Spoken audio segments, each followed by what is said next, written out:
I'm really happy to have you again with a new interview on another podcast. It would really be great if you could support by subscribing, following the social media, or maybe on your podcast favorite application.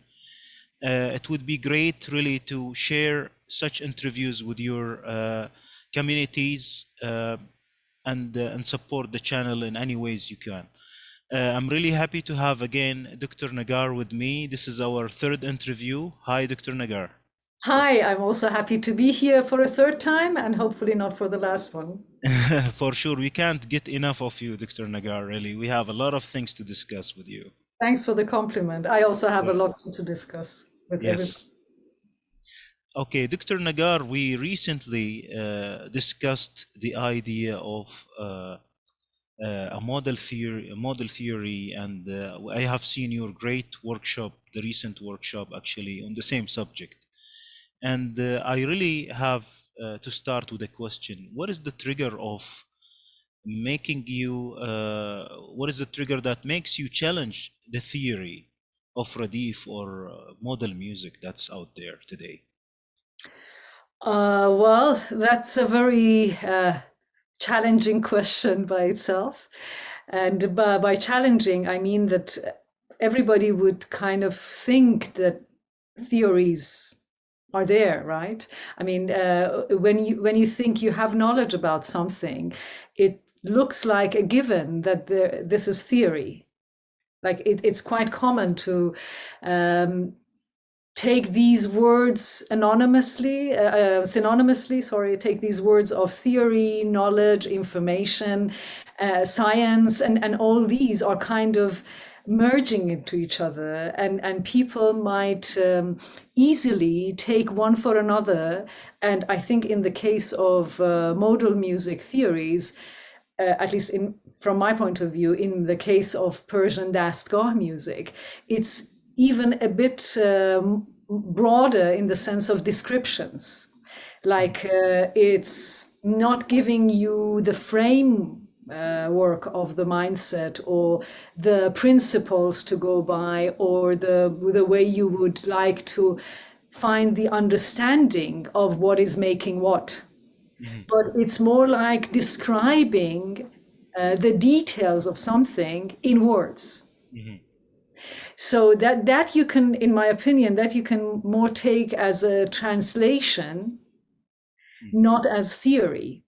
Or sometimes it's, well, translation we can talk about a bit later, but by description, I mean like imagine a story written as a novel. Yeah. Or something that happened to a person himself or herself, or something put in a movie.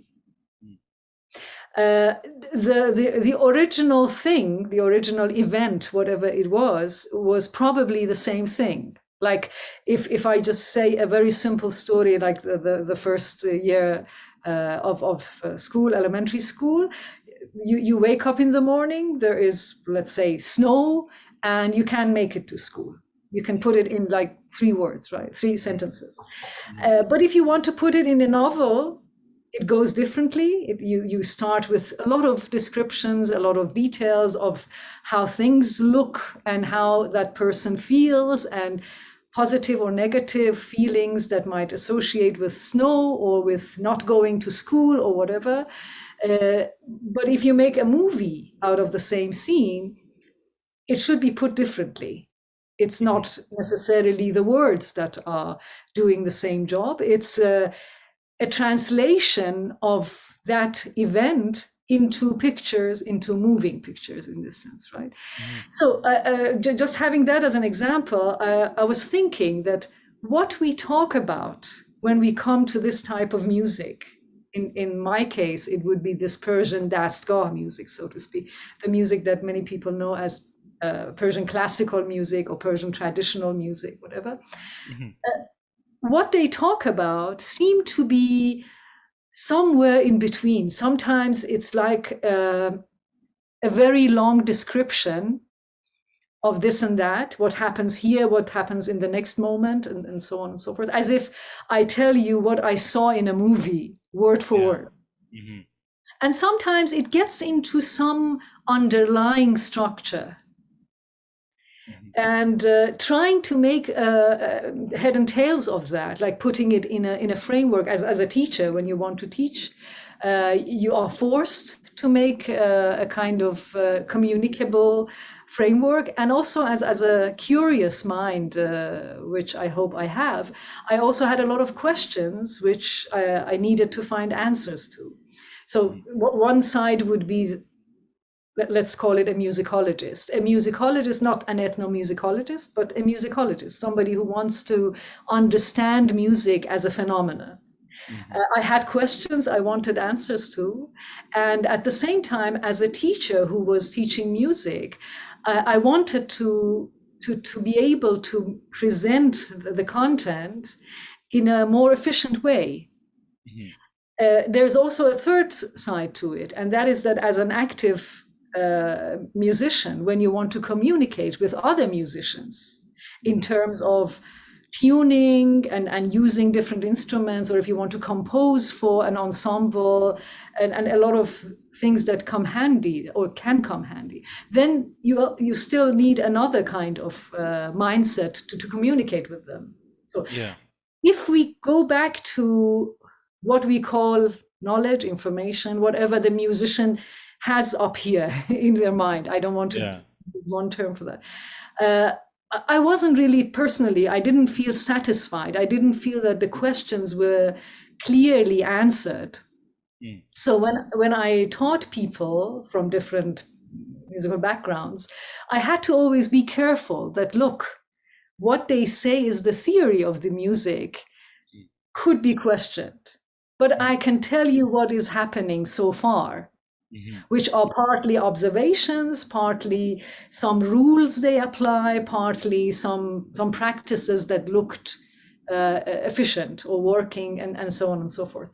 Let me bring another example about communicating with other musicians, which I think is an interesting or important case.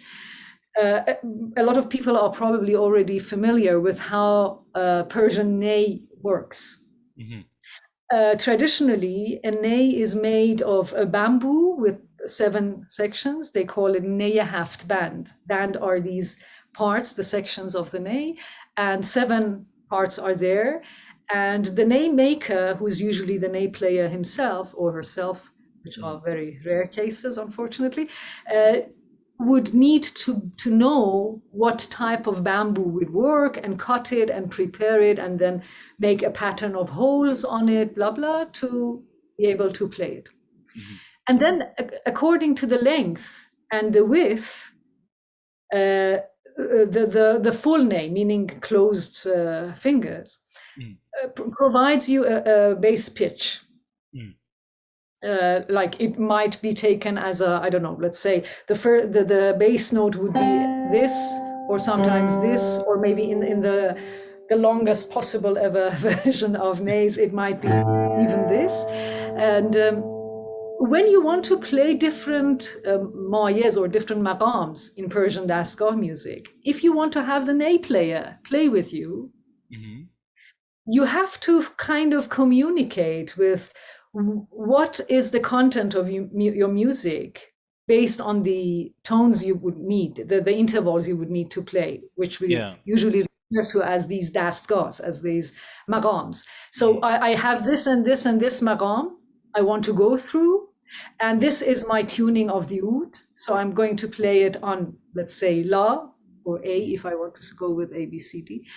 And then he has to find which ney would suit with this part, which ney would suit with the other part. And so for that, we need an underlying structure which would work in between us, right?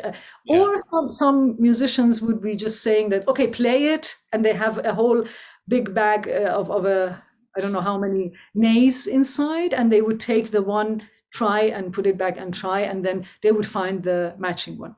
And if you, as long as you stay within the usual tradition, which we take as the cycle of dastgah, we can discuss it a bit later. If they find the starting point right, it's safe to go through the whole cycle.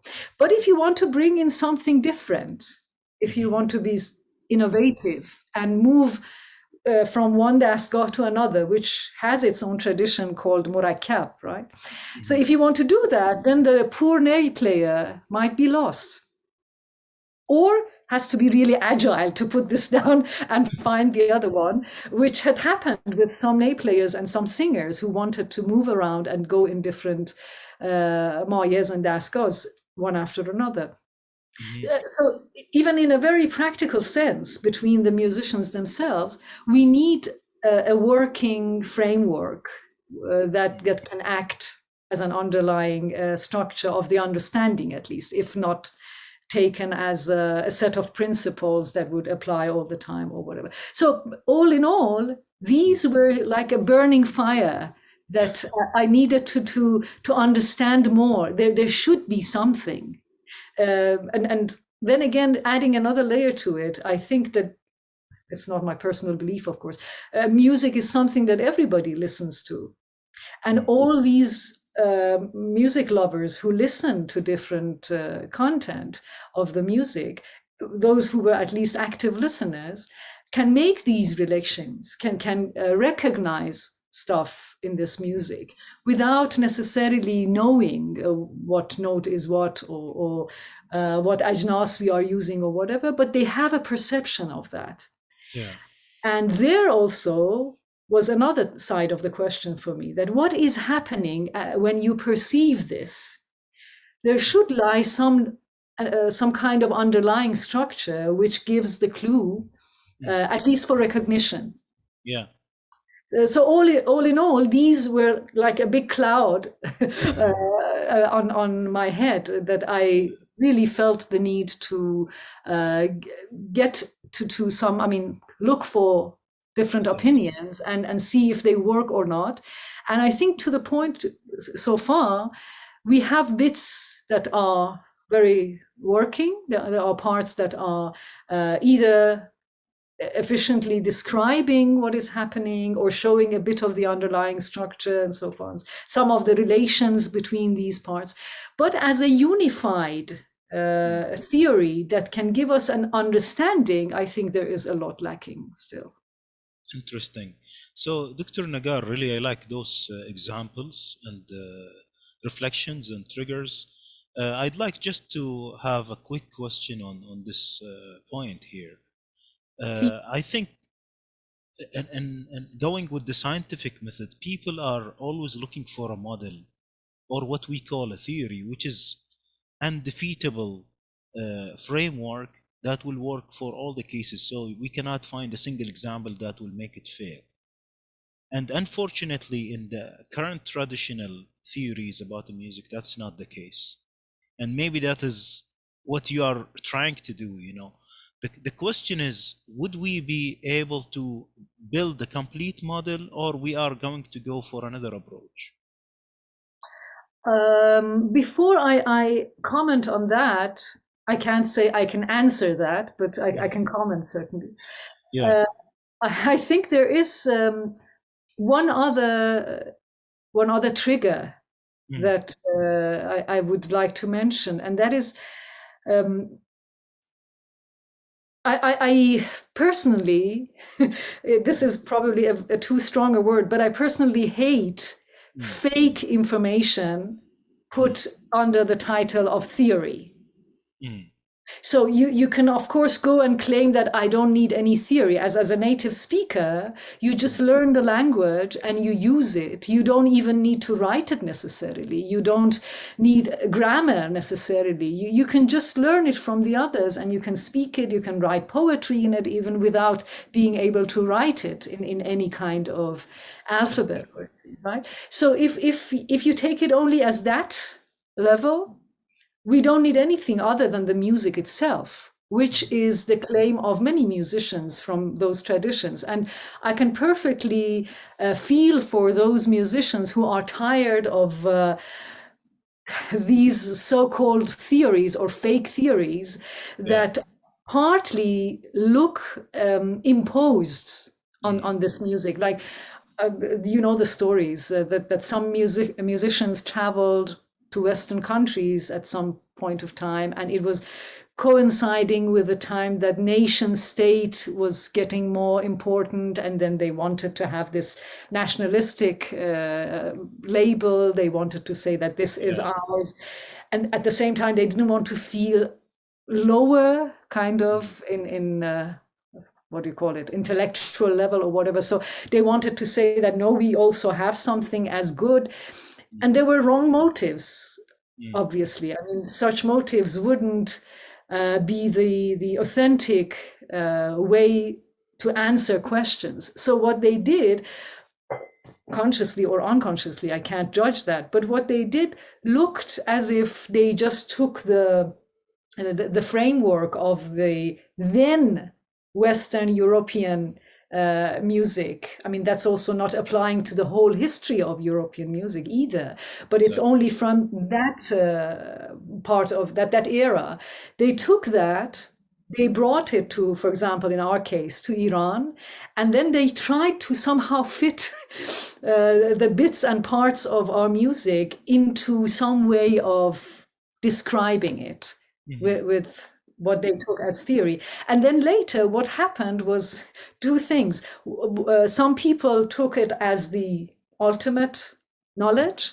Yeah. They thought, okay, if you want to know theory, which is the funniest part, in my opinion, when they talk about music theory in conservatories or schools or even at the university at some level, sometimes they just mean writing and reading music in the Western notation. Wow. If you want to, that's fake, right? I mean, this is not theory. When you want to take this, we have this big exam to go to the university in Iran. They call it concours, probably took it from French. This is a big nationwide exam for those who finish high school and want to go to the university. And for many 18-year-olds, of course, it's like a big thing. And those who want to go to the university to study music, if they are not coming from conservatory education already, they go to teachers and they say, okay, can you teach me theory because I need to take the exam? And what theory they're talking about? Basics of notation. Yeah. And the symbols those notations go with, like the time signature, the key signatures of different scales, being able to realize at a glance when you look at a sheet, if there is, like, say, a B flat, a C bemol, what scales it might be in, blah, blah, blah. Or if it goes a bit further, different chords, like what are the names of these chords? How would you name them? Yeah. And then they take this theory, and it becomes kind of like given that if you are basavad, if you're not illiterate, then that is the thing you need. And that interpretation of theory in music, I think, is just awful. You can't take it as any understanding or even as knowledge. That is only some tools which would work with some stuff. Like if I have the computer, like let's say a software like Sibelius, if I know what key signatures I need for what scale, it's faster for me to choose from the templates which are already prepared with that kind of mindset. But if I want to write something which is not in those, then I have to trick it all the time. Like, okay, I want to write something in Shur, then there is no Shur in the Sibelius preset, so I have to come up with a trick to. You see what I mean? I even in the workshop you mentioned in the beginning, I brought in this idea, this joke that you have a big elephant, but you are trying to force it into a Volkswagen. It's as you push it from every side to make it fit. But that's certainly the wrong idea. And then the second reaction to that was that some musicians started objecting that this is not our music, this is not our theory. Some of them tried to go back to the older resources, like the old manuscripts, and try to borrow those ideas and bring them in. Some just said, the hell with all this, we are just doing our music, we don't need any of it. So the whole thing, I think, was starting with the wrong motive. And I'm not going to, I mean, I personally was asking questions in order to purely observe this music that I'm exposed to and try to bring the understanding of that to a way I can communicate with others for whatever the purpose. Sorry, it got longer than No, I no, intended, but I that's it thought that was actually. something I needed to address. The bottom line, you don't want to kill the elephant.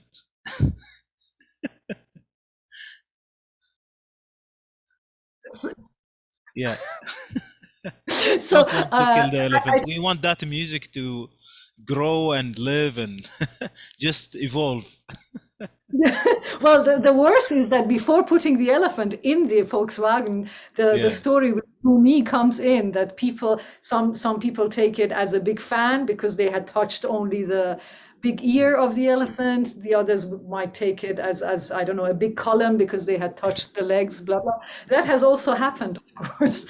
But what I'm personally in how to say, in the passion of figuring out is finding the right questions, Yeah. so that after getting to some answers for them, you might be at a level of a better understanding. And then with the better understanding, you should be more able to communicate with all those different groups that we discussed in the beginning. So having talked so much, I would like you to repeat what you asked me. No, actually, you answered my question, but I do remember your comment in our first interview when you said that we have the problem of looking at books as sacred. And I would like to link it to my next question, which Okay. is what medium are you planning to use? Are we going to use a book to tell about your way of understanding this elephant or our music, and how to do music, how to teach, how to communicate, all whatever you have highlighted earlier? What kind of medium is suitable for this? Is I don't think the book is sufficient for this. With yeah. We certainly need something that can present the sound as it is, either with the recording of something that you want to discuss, or with live presentation of the sound. And then whatever description, information, or annotation that needs to go with that should be put in a way that people can either see, I mean, visual presentation or representation of something. Or if you want to put it into words, you have to be as clear as possible with the terms you want to use. Like if I want to address a point in a, well, let's say a program which is unfolding in time, and then I want to say, look, this point is so and so. At this point, something is happening like this. I should be able to show that point, either with a graphical symbol or with a word as a term, like this is, I don't know, some of the terms might also be useful still, like Shawhead and the others. I haven't come to a final plan as a product yet, but my dream would still be something either on a web-based how to say, combination of sound and graphics with a bit of terminology or usage of words. Yes. Or it should be like an app or something. Certainly a book alone wouldn't do. I mean, it could also become, it could fall into the same problem that something is missing. And then if it's only words, you can have your own understandings of what I name this and that. If I can't show you, there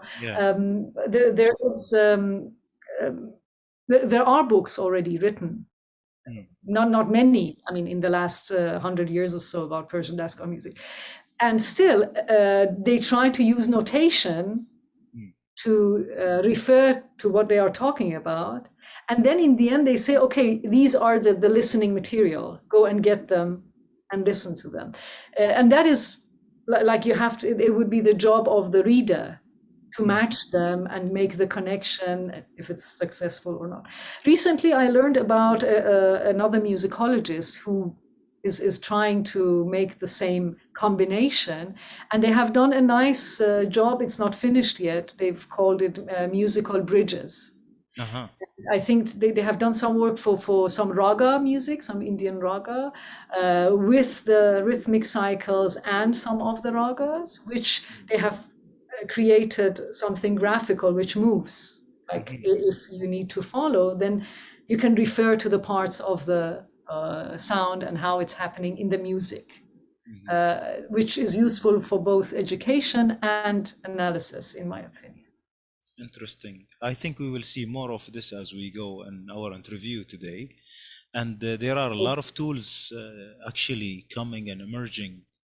And we are using the technology of living the music with the online meetings with our teachers and classes. And I know you teach in Arithmetica, and you have your own private lessons.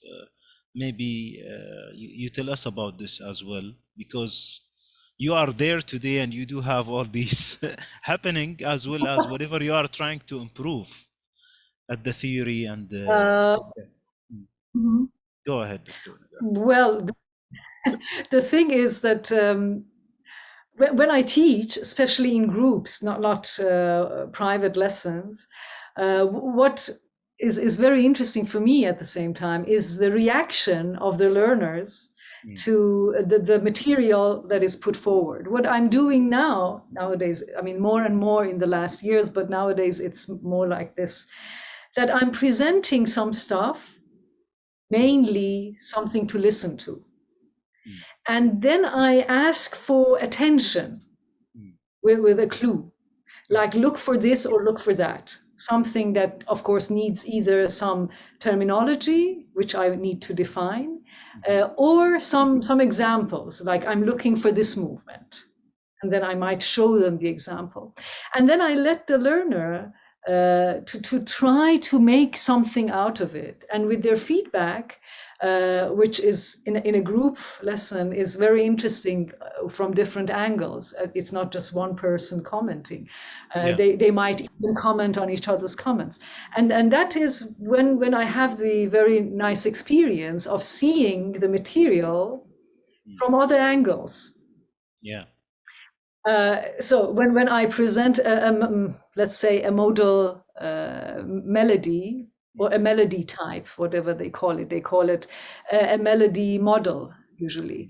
And I ask them to look for it in a piece that I play from an original recording of some masters or some composers. Sometimes it's very clear, they get it. So it becomes like a proof that, okay, this is really working. This is getting its confirmation from the so-called blind listener. Yeah. But sometimes it doesn't work. And then I see what is lacking. I have to add another layer of information of some sort, and again, to get a feedback. So the learners might not be comfortable to hear this, that I sometimes am working in the class, not just as a teacher, but also as a researcher. I'm checking the so-called theory with them to see what parts are working and what parts they don't seem to be working. It's not a final deconfirmation, as it were. It's not a disproof, but at least the approvals are kind of trustable, in my opinion. Interesting. Dr. Nagar, why don't you take us into this realm of your own observations and the way you see music? Okay. I would like to give a brief introduction, and then I will start something. I want to show you something.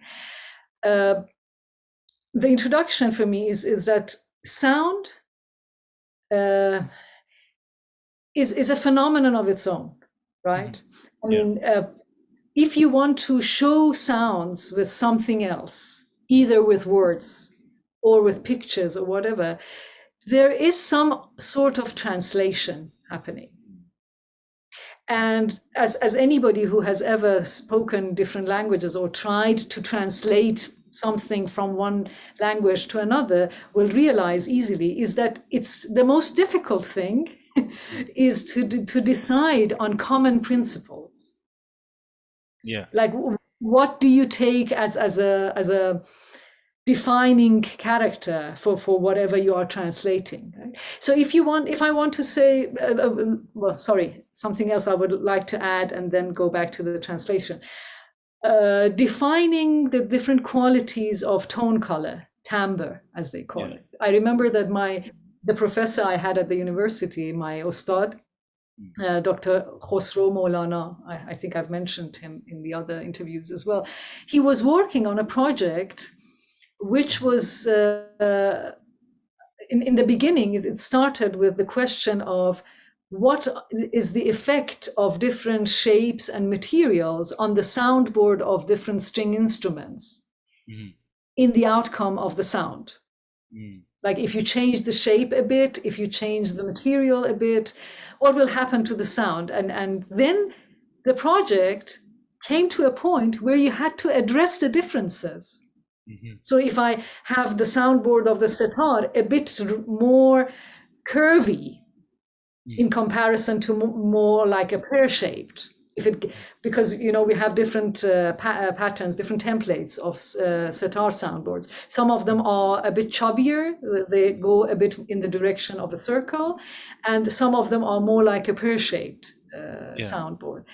And of course there are all different other varieties, like you can go from a rectangle in some other cultures to like in what we have in dotars, which is very much an oval shape, and so on and so forth. So the question was, what will change as you change these shapes, and of course the material? But in the end, we could all hear the difference in sound, but how to address them was difficult. Would you use numbers? Would you use words? Would you use, what would you use? Colors? So in order to communicate, if I want to tell you that, could you please make me a sitar or a violin or an oud, which sounds more brilliant? Do we communicate on the same thing, really? Do we know that what brilliant means? So the next project that was actually a final project for a friend of mine to work as when she was finishing her bachelor's was to collect a whole set of data from different tar and sitar players and tar and sitar makers with recordings, and asking their opinion and the description. How would they describe that type of sound? Because there were different terms. They were using different adjectives. Like this is a warm sound. That is a bone-like sound. This is metallic. That is blah blah. And these adjectives, in the end, in that project, showed not to be referring to the same sound. Like one sample of a sitar that this maker was calling warm, the other one was actually calling dry. So it brought it to the point where, okay, it seems like we don't share the same vocabulary to describe the tone quality, the tone color quality, I mean, what we call timbre in English. That is the same problem. So if you want to translate something of sound into another realm, what would you choose? And then in the case that we will be talking about, which is vision, if you want to translate sound to vision, then what are the principles? What of sound would be translated to what in the picture? What I tried a couple of times only recently, thanks to another colleague who was presenting his lecture in another symposium, in another conference on that, is Magic. It's a software to visualize sound in different ways. I think it's originally not made for studies or research, but basically made to make nice pictures with your music as a DJ or music video maker or whatever. But what is very nice, in my opinion, is that you can use different blocks, different parts of the program, which will decide what will translate to what. I mean, what in the sound will translate to what in the image, and it unfolds with time. like the time passes and you see the picture moving. So it's like a live representative of what you are hearing on the screen. Interesting. So that's something that people could share and say, oh, you are pointing to that thing, that they can understand each other rather than having too many pointers to the same thing, but we don't know. We are confused. Like too many adjectives in there and too many Probably personal experiences, actually. depending on what parameters in sound you translate to what in the picture, you might be limited in some aspects. Like the one I have tried now is what the software calls pitch tracker, which is tracking the movement in pitch, because I wanted to study what is happening in the melody model. But if you want to study the other subject, which was about tone color, you have to redefine. You have to use other blocks of the software to have a better understanding. But I'm sure it's a very nice gateway, at least, to work on. And it has to be used for a while to find the limitations and the possibilities of doing this as a translator of sound to vision, as it were. Interesting. So, Dr. Nagar, what would you introduce to us in your way of seeing music? Would you give us some background, or shall we go and see it on the software right away? We can go to the software, and there I can also give you more of what I see. But if I want to be very short with like a definition, a very general concept to test music with, I would say that music is the movement of sound. But sound itself has different qualities.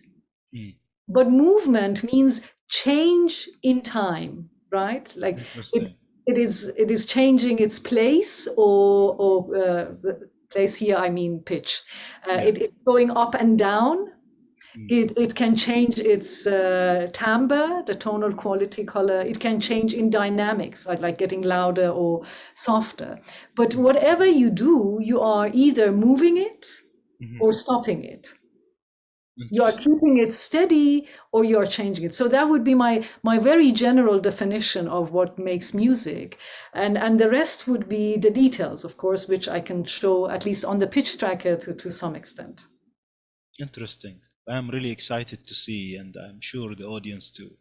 I hope it works. Sometimes it doesn't. Yeah. Please go ahead, Dr. Nagar.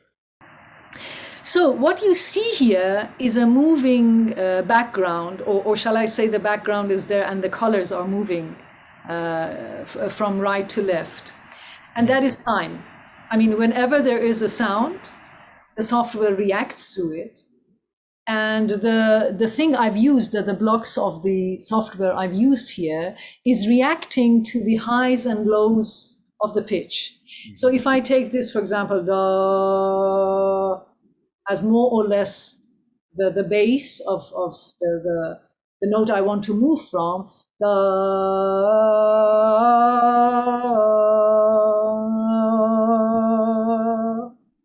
and it also shows the vibratos if I'm moving there in small. And if I jump, you can also move. And if I play something on the instrument, of course, it's the same, but the sound of the instrument is more steady, as you will see.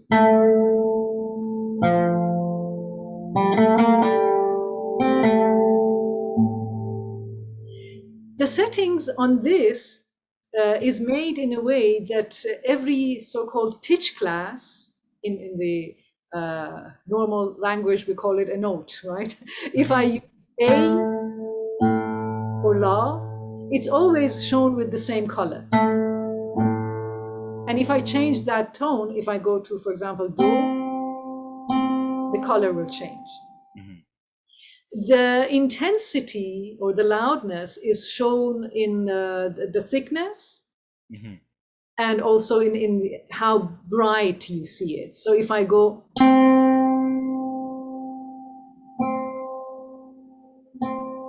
You see the difference, huh? Yeah.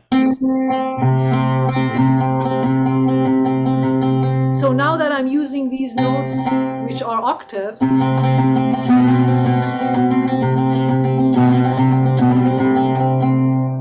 you see the movement in the lower octave with a change of grade, right? It's violet and this is dark blue. And if I have vibratos, like,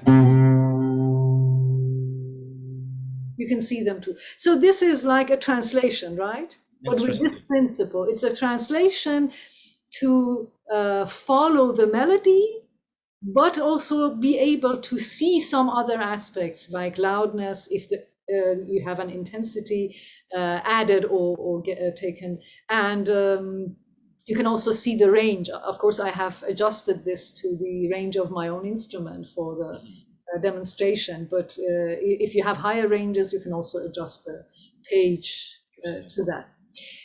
So what can I show you here? Let's go for a melody of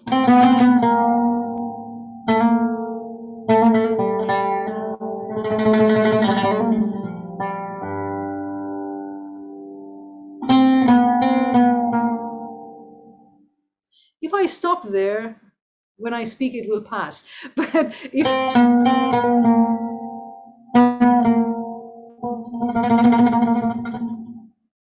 you see, I'm switching between these two tones, right?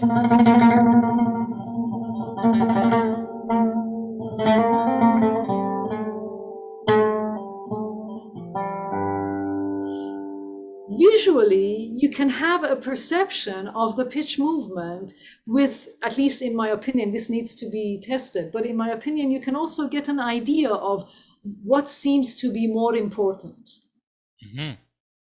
And this is kind of relevant to the so-called theory, in my opinion, because they are talking about what tones are more important than what maqams, right? It's not only about where you finish, which would be like a tonic in the Western sense, but also about prominence, like which tones are more prominent. So I'm expecting, here we are getting into testing these ideas little by little. I'm expecting that we can visually, without explaining too much, somehow get an idea of what is more important in the melody that we are hearing. So let's give it a try. If I play something like,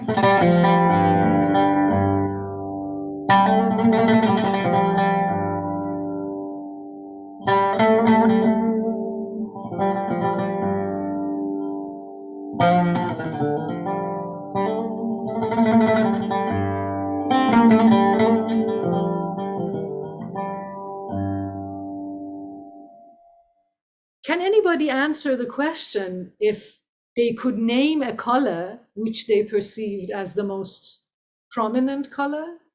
Or could they name a couple of colors, maybe one, maybe it's more than one, which is another aspect of the theory question, which I think we need to really at least address it. And that is if we talk about intervals or if we talk about tones. Because when you have a set of tones, one after another, you are creating intervals as well, right? So the question is, are the intervals which are prominent or not? Or are there tones which are more important or less important? So let me play something similar to that again.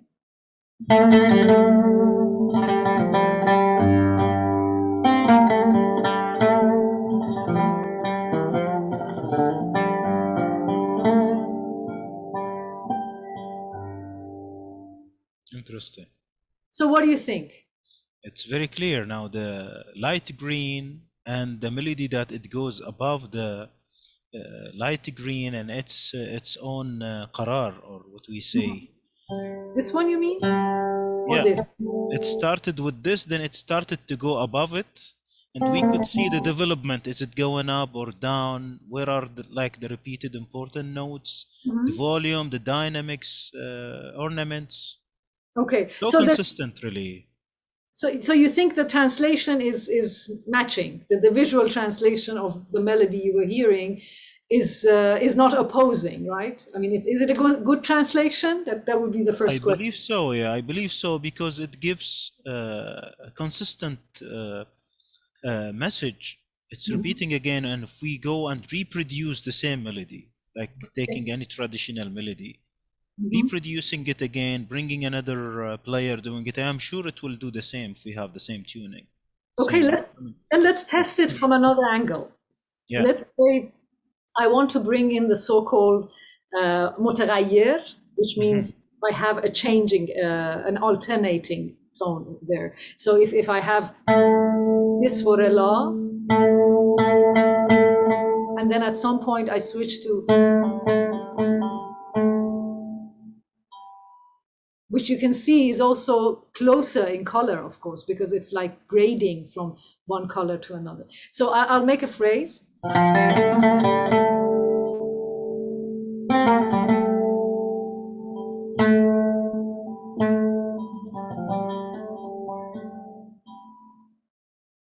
Interesting. It is working, but it's not as pronounced as the theory dictates. If you want me, I will explain more about what I mean by the theory dictates. Let's bring in another example of the same, well, the same issue in question.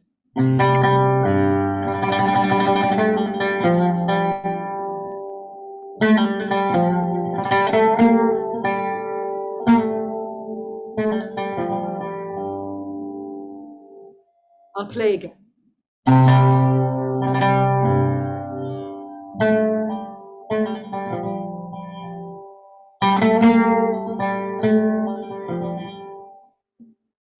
I think this one is a better example for, I mean, it goes with the متغير idea. The متغير idea is that the changing tone is making a characteristic, is a decisive factor.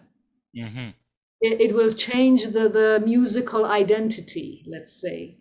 And here, when I say this movement, and then go to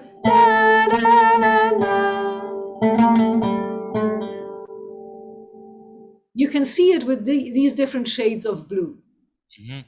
If it gets more turquoise, it's, and when it's blue, and then if I add a vibrato,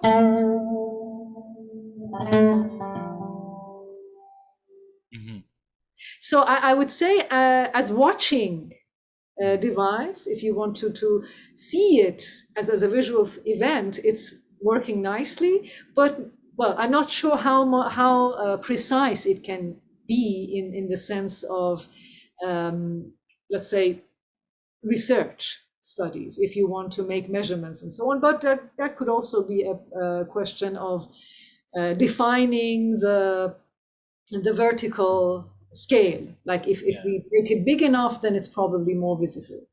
I mean, the tool could be enhanced as we go, right? This Certainly. is a tool, an aid for us, but certainly for beginner music learners, or maybe when we discuss, like discussing melody, or like, for example, taking a bu'ata or shur or whatever, and we would like to show things much faster. It's much easier this way, and it gives more confidence rather than remember this and now see it. I can't see it when I hear it. Just only like sensitive people could, right? Not everybody will observe by ear if they are beginners.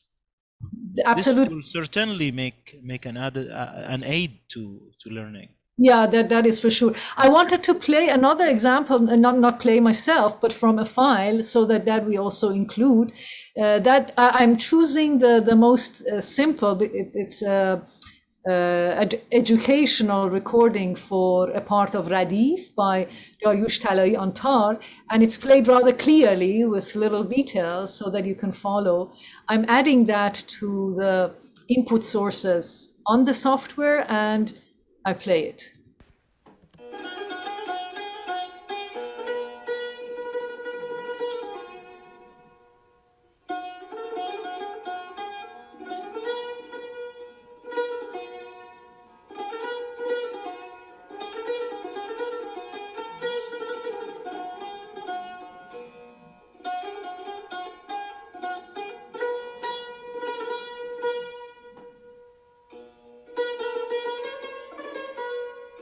Okay, so I wanted to show that when you have a more clear division between the notes, it's also more clearly seen on the succession of the tones.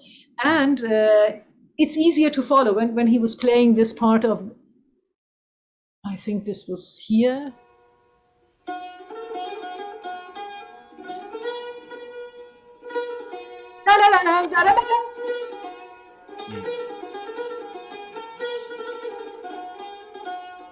And you can simply observe the proportions of time and the movement as well, because the time passing is already included.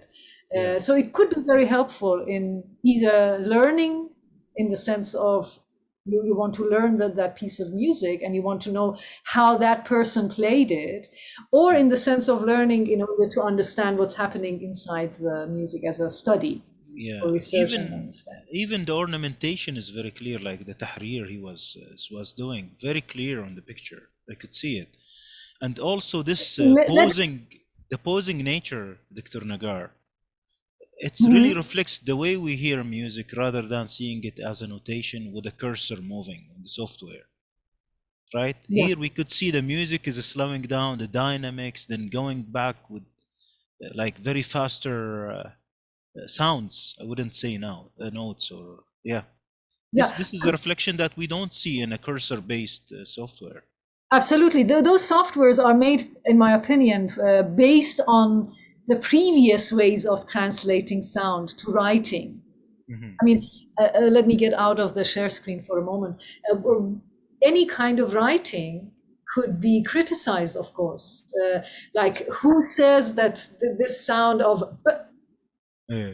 should be written like this or that? I mean, the type of we write in Arabic and Farsi, which we got from your letters, is not the same type of writing in let's say German or English or French. They use different shapes, but we both mean the same sound. Yeah. Right. So in the older times, the ways they took or they tried were more or less, when it comes to music, more or less based on how they wanted to use it later. You are, of course, I mean, everybody is nowadays familiar with the idea of tablature, which is still in use for guitars and lutes. And that would be addressing different notes on the basis of where you put your finger, like what frets, and then in time. Yes. Instead of having these 5 lines and the names of notes. So it's more mechanical. Yeah. It is easier in a sense because you don't need to do a cross translation of first translating the visuals to the name of a note and then translating that in your head to what it means on your instrument. It's direct. Exactly. Yeah. And Dr. Negar, I think also the idea of having discrete notes in the music score. They are discrete. While in our music, there are like natural slides and natural mutaghayyir movements or some dynamics that are really not discrete at all.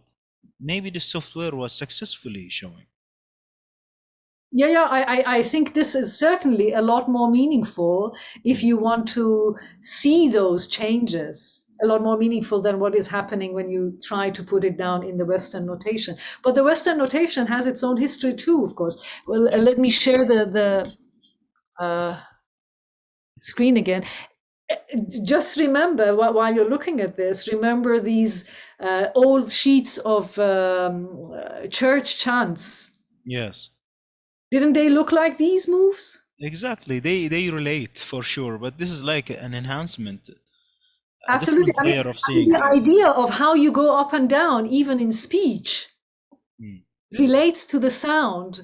And when they wanted to make it discrete in order to address it, I think, well, this is my very personal opinion, but I think most of the notations done these days are like an inscription, like you are giving an instruction to the player that this is the note, that is the note, this is the note, and the rest is up to you.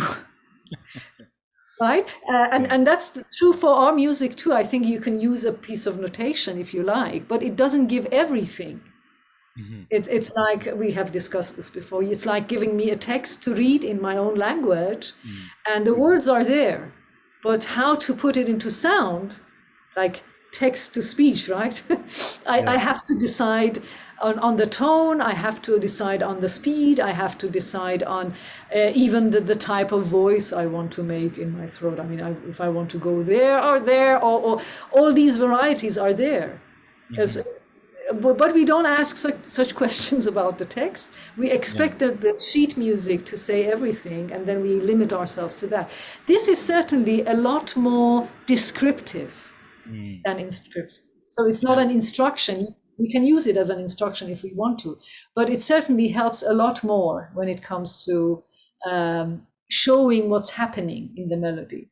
Let me quickly go to another file, which is different in nature from Talai's performance on tar. And I want to find the better one. Yes, from the singer. No, not that one. This is the one. This is a part from a performance by Shajarian and Meshkatian in a very famous concert, which is also one of my favorites. And see how the singer is moving. That's very different from the levels you could easily follow on the tar playing. Oh, not that one. I meant to mute that. Instead, I played it.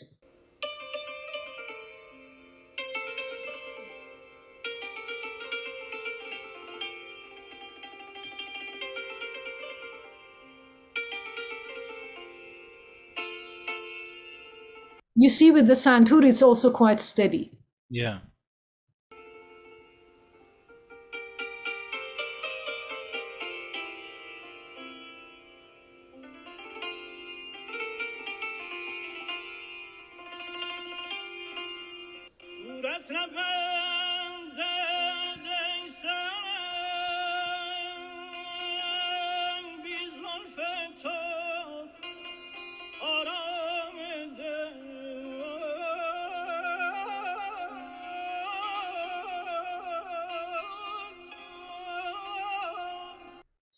I wanted to address these movements of the vocalist. I'll go a bit back, and I want to draw attention to these little curvy movements, which are very similar to talking.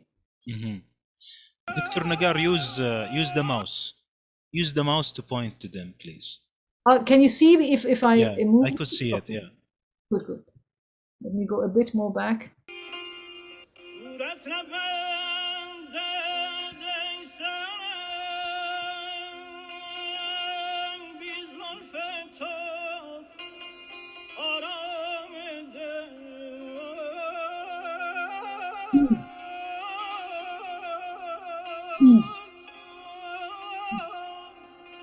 These patterns of movement are very common in our speakings too, but it's in the speaking, we are not trying to match any pitch class, as it were.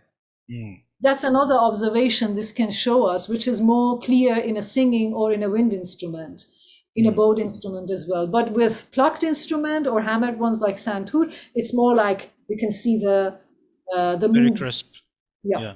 Absolutely. Interesting. Good. So far we've been trying to advertise for the magic software, but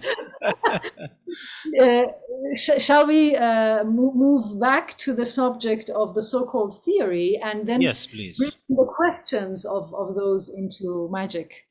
Yeah, please, Doctor. I'm really excited to see how you really approach it from your practical hands-on experience. Thanks.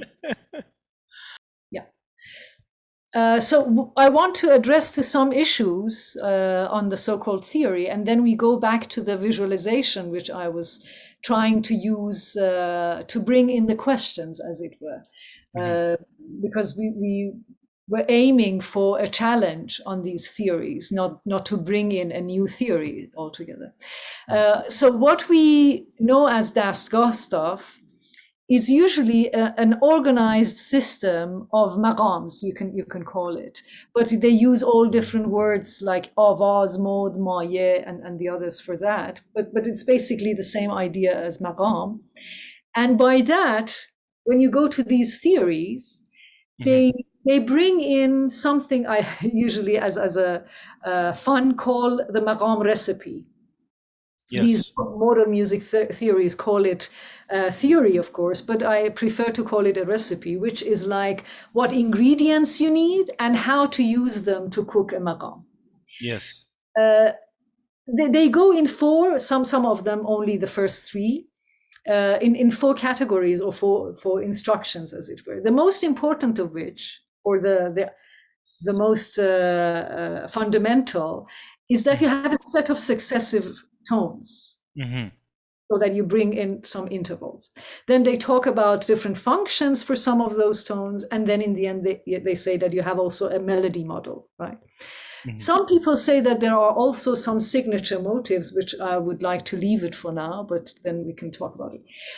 About these successive tones, which has a long history, at least in our region, and it's known as ajnas, of intervals. What are the ajnas made of is more or less, at least in Persian dastgah music, they say that we have four types of intervals. The first and the second seem to be clear, The first one is called tanini, which is a whole tone of 204 cents. It's the same with the Pythagorean system of tuning. Then there is a barrier, which is a semitone of 90 cents. And these two are, well, at least they seem to be clear. When they use it, there doesn't seem to be bringing any confusion or unclear stuff up. But the third one, which is a mojannab, which I've used this question mark for, is quite a mystery. Of course, it's a joke, it's not a mystery, but they have used that name for a variety of tones. You can find intervals of about 112 cents, which is bigger than barrier, called mojannab, up to some others with 182 cents, which is still smaller than a tanini, and that is also called a mojannab. In the old treatises, we see these two extremes as the small and the big, Sahih and Kabir, or Kuchak and Bozorg, or Kutsuk and Buyuk, which the Turkish system is still using. And there is one in between, at least, that is named after Mansur Zalzal. They say, I don't know why they named it after him, but probably he was the one who taught it in his own name, at least, if he wasn't. Trying to break the system, maybe. I think, because let me get out of the share screen for a second. If you try it on the instrument, this is the middle one, right? I mean, for example, if I have a interval like this between re and fa, d and f, I can go here, which is a small mojannab, or I can go, I mean, between fa and mi, between these two, or I can go here, which is a big mojannab, or I can go here, which usually is called neutral.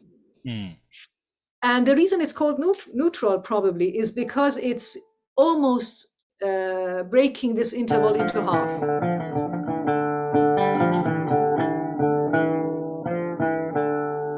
And the interval between these two almost equals between the interval between these two. This is an interval that we as Persians, Iranians, all of us, and the Arabs, we all know it very well.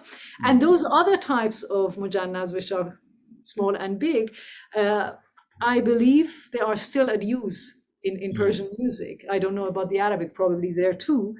But the Turkish are those who actually recognize it with different names in their theory. Yeah, I mean, for the Arab, if we throw the written theory into garbage, sorry to say so, it's No. practical. We can see it in Iraq, in Egypt, and everywhere. Mhm. Whatever the location can dictate Mhm. on the size of it, but we do have them. Yeah, oh yeah, that's my guess too. And I think one other thing that can add to the interesting scene is that these different varieties Mm. being named after one name, like everybody called them Mujana, which is the case even in the old manuscripts. Uh-huh. They used this jim for all of them. But Mm. when you go through the details, it's clear that sometimes it means the smaller version, sometimes it means the bigger version, or some musicologists are bringing the argument that maybe Mhm. the practitioners were using the Zalzal version, the neutral one, not the big one, not the small one. But because the theoreticians wanted to have their measurements in place, they made two versions of them. I mean, it's a whole area of discussion. But what Yeah. I can hear in different maqams is that we certainly have the small one and the big one and the mid one, if I can call it that, actively used in the Persian Daskar system. But they have put it all under the umbrella of Mujannab. So anything bigger than a barrier and smaller than a tanini is called Mujannab. Mm-hmm. But Interesting. if you follow what the musicians, what the good ones, what the masters are doing, you can hear the varieties. Mm. Yeah. And one thing I would like to criticize is that some people would prefer to refer to this variety as something of taste, as something like, okay, it's flexible. Mm. You can use this or that. Mm-hmm. But I really doubt if that is the case. I think we have different varieties that show in different maqams originally. But if you change them, you are bringing a new accent to that Exactly. maqam. So, Interesting. and then the fourth one is a byproduct of the other ones. It's when you have a mujannab deducted from this interval. If I have this.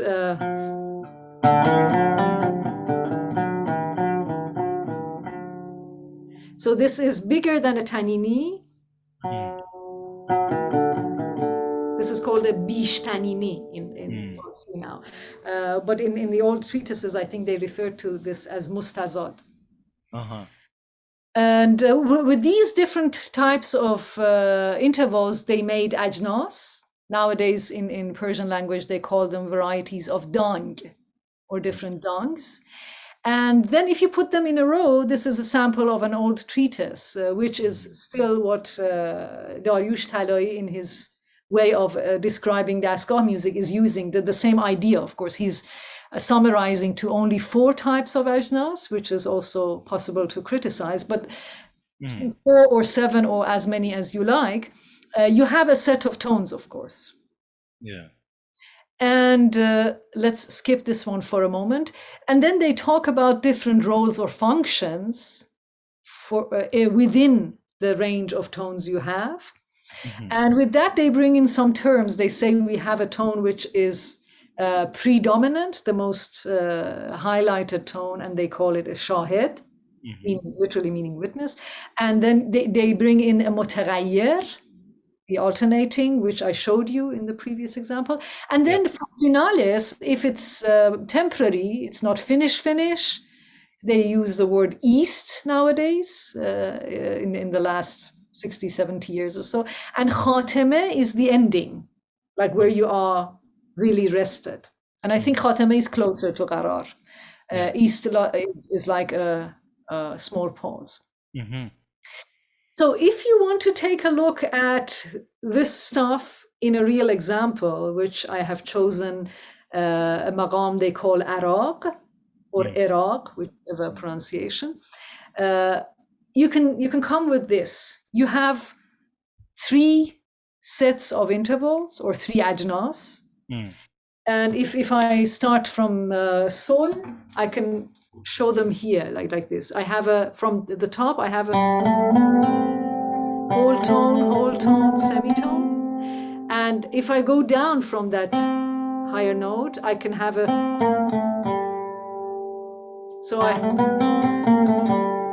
these two types of ajnas here. And then in the higher tetrachord, in the higher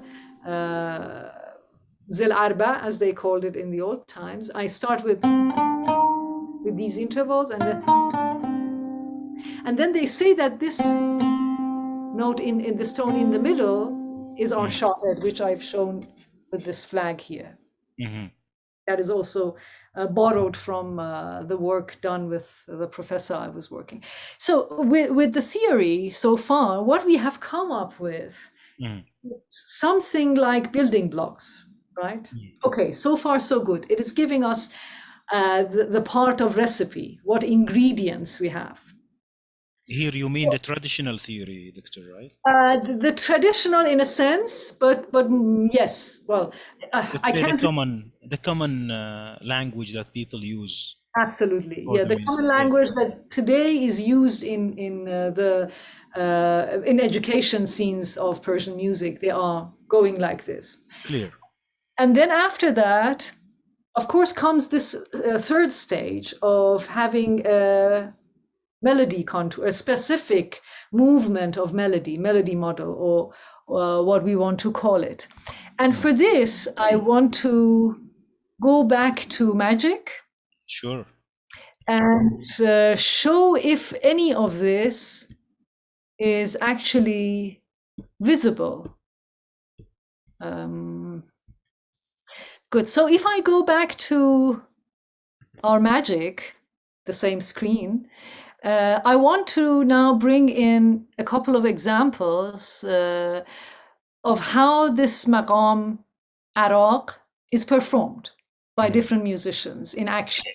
So what we were talking about with all these ingredients, as it were, and what note is predominant as a shahed and whatnot, let's see if we can see them in the visualizer. The first example I'm going to play, if I can see clearly, is the names are hidden. Okay, it's again a vocal performance of it, of the Maqam Araq, but it's recorded as an educational piece. So it's not accompanied by any instrumentalist. It's just Shajarian singing. So it's easier or clearer to follow on the screen. Let's see if I have it right.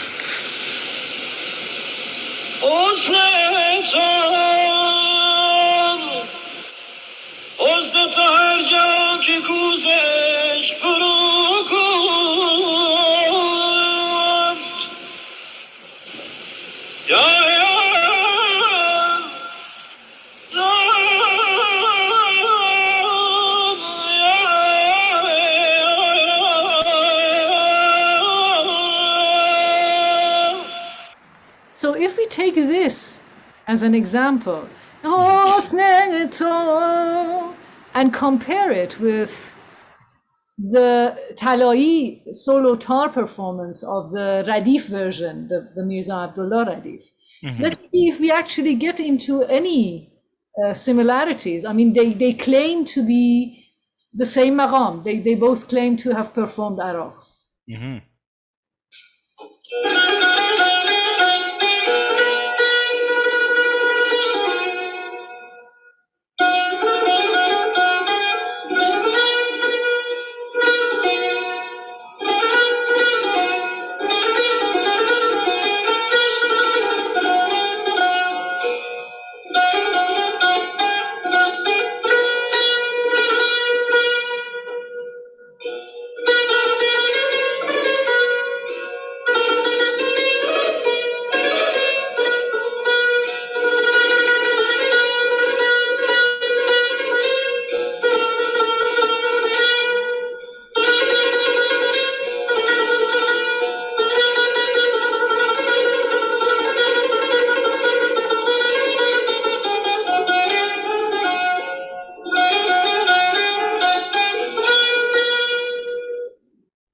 So, did you perceive any similarities there?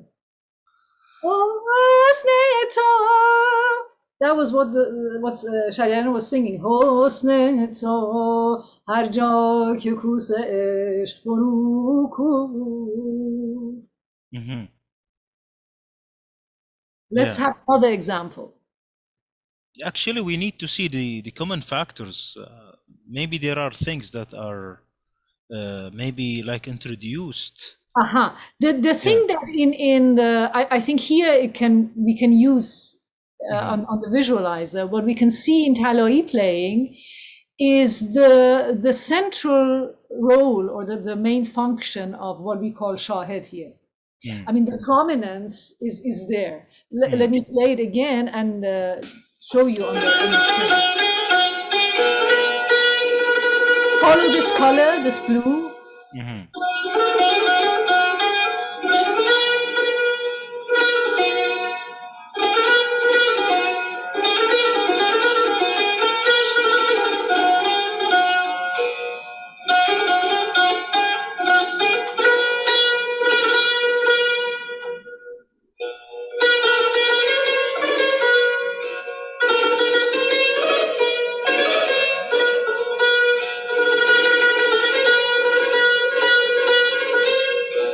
I will stop it here. You see how present this note is. I usually personally refer to this idea of Shahid as an actor in the main role, in a leading role. Like you have a play and you have a main character and there is an actor or actress in the main role and that is leading, like that is the center. You have the spotlight on that one. And I think that works as a description if you want to have it as a figurative explaining of the idea. And here you can see in Taloi's performance that is certainly the leading role. I mean, the spotlight is certainly there. But let me quickly go back to the slides, which And I think Shajarian was not singing on the same tuning, right? No, that's one thing. Yeah, it was a different tuning. Yeah. So the colors will be different, right? But there are some certain things that were repeated amongst both. So the thing is that first you need to find the place of Shahid, as it were, or here in our visualization, the color of that Shahid, the leading role.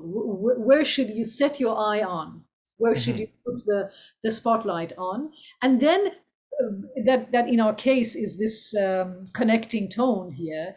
And in comparison to that, you would be following what's happening. Interesting.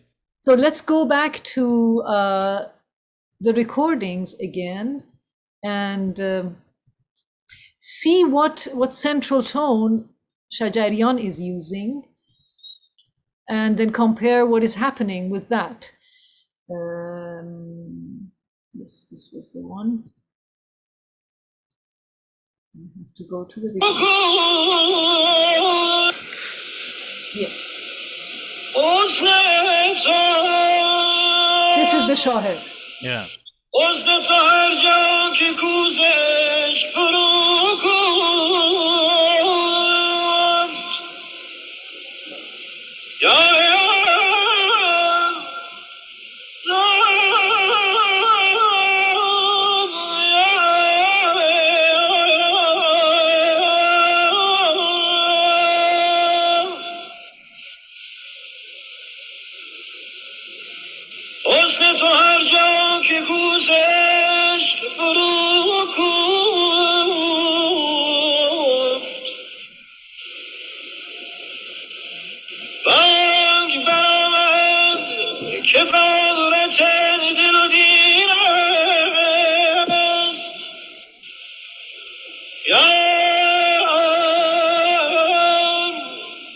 This is a very typical phrase, da da da da da da da. And there, when they describe this again, this maqam, when they want to describe Araq, they say that you have this movement from below, da da da, and then from above, da da da. da da da da da da da da, which in Talai's performance was more pronounced in the sense of these steps. Da da da da da da da da da. Let me quickly go back to the slides again to make a point here about the melody model. So when they talk about the melody contour or melody model, as it were, they are showing a kind of, again, what I personally call a map to move around. Like you move around in sections. You can go from below to the shawhead, and you can pay a visit, a kind of like, especially if you make this tone rather prominent. It's a second shawhead in my. It's an actor in a supporting role, as it were. This actor in a supporting role should be shown in the higher register, and then when it goes down, it has a tail. So if I show it on my oud myself, it would be going like. And this movement that Talai was also pronouncing very clearly between from below towards this tone as the shahid is kind of meant to take you here. So the destination is what matters. You can also simply go with, you don't have to play this da da da da da da. You can just go da da da. And then show the above part of da, da, da, da. And what Shajarian had done as a summarized version, I can call it, was that in the very first movement, he combined these two. Da, da, da,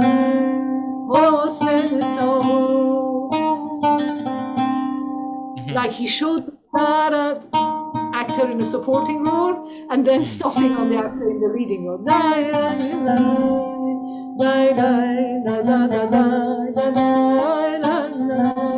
So in one half line of poetry, he visited both movements here of the melody model, as it were. And then usually when you go down, which I didn't play yet from his singing, but in Talai's version you heard it, it goes like da da da da da, or da da da da da, or you can go with just simply da da da da. And this is like a confirmation of this movement, this here. And in here you can either say that this B flat, the C bemol, is again an important actor, or this interval actually, this barrier interval. Yeah. Interesting. So these are stations. It's like a trip, a journey, written journey, with the stations, important stations, right? Like main and smaller stations. You can say that, yeah. What I describe it as, to bring in other side stories for a better picture to understand what's happening, is that imagine we are a group of friends. We want to go to nature, to some hiking place or what, and then we make some points on the map that here and here and here we are going to meet. Yes. And these are the gathering points, as it were. And then the rest is up to you. You can go here, you can go these roads or not. You can stay here as long as you want. You can first visit this part and go for this part, or the other way around. You are kind of allowed to pick your way of doing it. But these are the meeting points. This, and then going down like this. And this is supposed to be the most met or the most visited spot, as it were. Interesting. So if I go like that, and if I want to go back to the magician of our session today, having that in mind, let's listen to another example. Of that's a performance of Hossein Alizadeh with I think Majid Khalaj on tombak. I'm not sure about the tombak player in the moment. Yeah, I think it's Majid Khalaj. He's playing an intro in free rhythm, and then he will get into a metered piece, and the whole thing is in Iraq. And it's interesting and also beautiful, but also nice to follow how he's dealing with the melody model, as it were. I would like us to remember this movement we talked about and see if it makes any sense, if it fits to the observation of the melody while he's playing it. It's just too low in volume. This is our shahed, the violet one.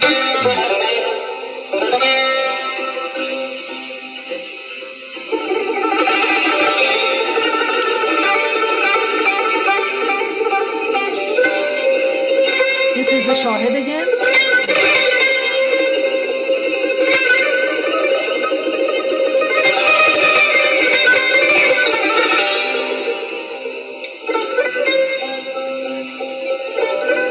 Going from below.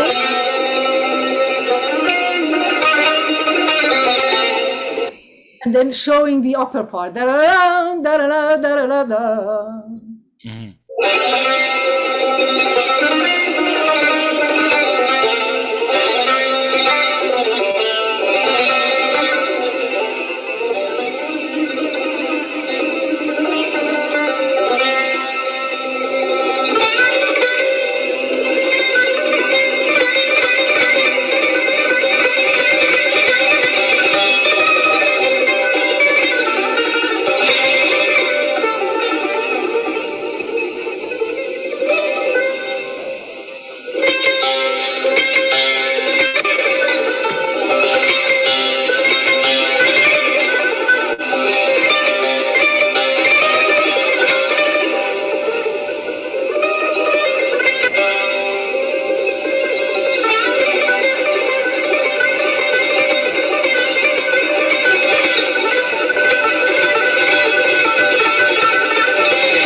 Get anything about the melody model here, the prominence of shahed is certainly clear, right? It's very consistent, yeah.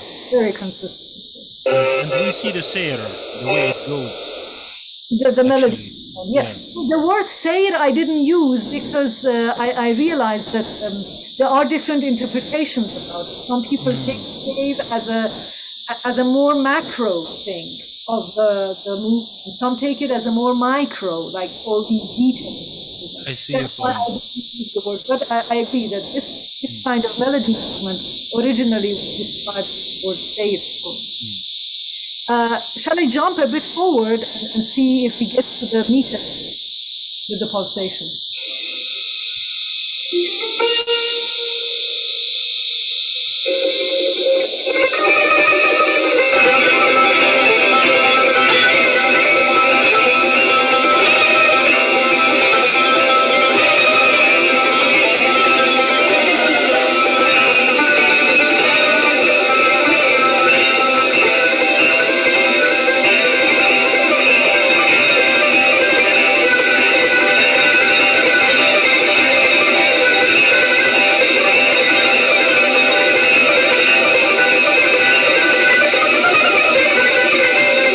Sorry for the bad quality of sound.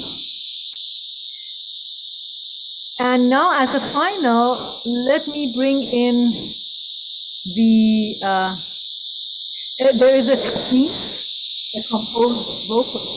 That's also by Alizadeh. Let me get out of share screen for a moment. I would like to play a part of Tasnif, the vocal metered piece. That's also a composition of Alizadeh, and the singer is Shajarian. And the moment the singer starts is taken to be in Iraq, in the same maqam. It doesn't start with Iraq, but the words go in that maqam. So let's see how we hear that and if this visualizer is showing us.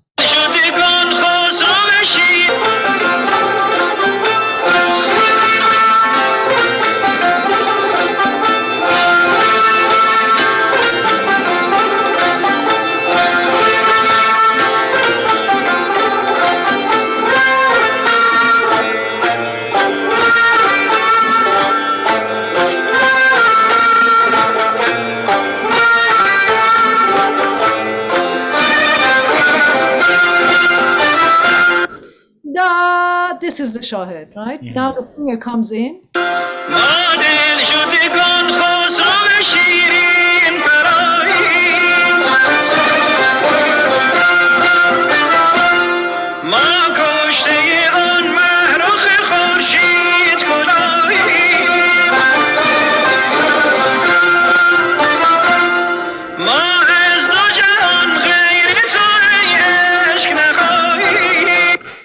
So dun dun da la la da la la la la. This is the lower part, da da da da, going from below, and the ding da la la. This is the upper part, right? So they seem all to kind of fit into the so-called framework, right? So what am I complaining about? The question is, I mean, so far so good. These are all very nice bits and pieces of what is happening. But why not describe it or actually explain it in two other possible ways? One way would be that I could claim that, okay, this is just a scale. I can go from this lower G. I can claim that this starts with, and then to this upper, da da da da da da da. This is a scale of its own. And then I have an accidental, which changes to, so when I go up and when I go down, it's, so why do I have to go through all these troubles of mysterious recipes and shahid and melody model and where to meet and whatnot, and make it look different from a scale? Well, people say that, but there is a melody model you have to go for. You can't just make any other melodies here. I don't know. Is it true? Is it, could I bring in anything else there which is using the same notes, but sounds that different? Or the other question I can ask, I mean, very other end of the spectrum, is that by melody model, are you actually are we, not you, are we all actually talking about a theme which is composed by somebody sometime in the past? We just don't know the composer. And we are all doing our variations of the same theme. I mean, these two ideas seem to be two sides of a spectrum, right? One end could be that it's just a scale, and you can make whatever you like in that scale using these notes, meaning we have this gens of, let's say, sol, la, si, do, and then when it goes down, that C will change to bemol. And then in the upper part, we have this re, mi, bemol, fa, and then if I want, I can use sol, if not. Okay? Yeah. Of course, what they say usually in response to this is that, but sol is not the main tone.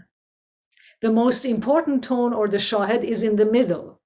That is usually their argument for not taking it as a scale, because by the Western theory definition, the qarar, or the resting point, or the tonic, is supposed to be the beginning of your ladder. Yeah. So you can't take G or sol as that. It's in the middle. That's one of the arguments. And then they also say that this melody movement plays a part, which is an interesting thing to discuss. I think one of the triggers, to go back to the beginning of our discussion, is that whenever people, especially younger people, learn this stuff, they say, okay, then what can I bring in myself? Exactly. Where does creativity sit? Can I make anything which didn't exist already? Can I compose anything? Can I do anything of my own? Or am I, how to say, am I sentenced to redo all these themes all my musical life? And the subject of creativity is actually quite a hot topic in the traditional music scenes. Exactly.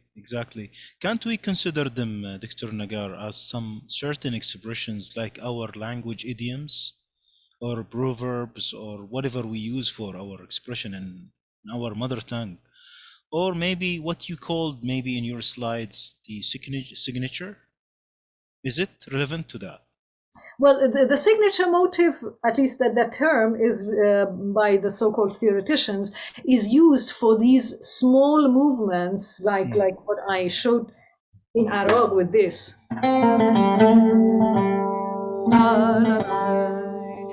This type of going down to the lowest tone is taken as a what I call a stamp of. Yeah. If I don't play that, then it seems like something is not done as usual. But what you hear in the tasnif composed by Alizadeh doesn't have that signature motive, so it doesn't seem to be necessary to have it. Okay. And I wanted to bring in another topic in response to what you suggested, that could we take it as idioms or something we have in our mother tongue as a linguistic kind of parallel? Yeah. I think we probably can, but I would personally go for a smaller unit within, like, for example, the way we move in between intervals and the way we put them on syllables or the durations or the well, let's bring in the example of the language in Farsi as an example that is my mother tongue, and I know it, of course, much better than the other languages. We have some consonants and vowels that go together.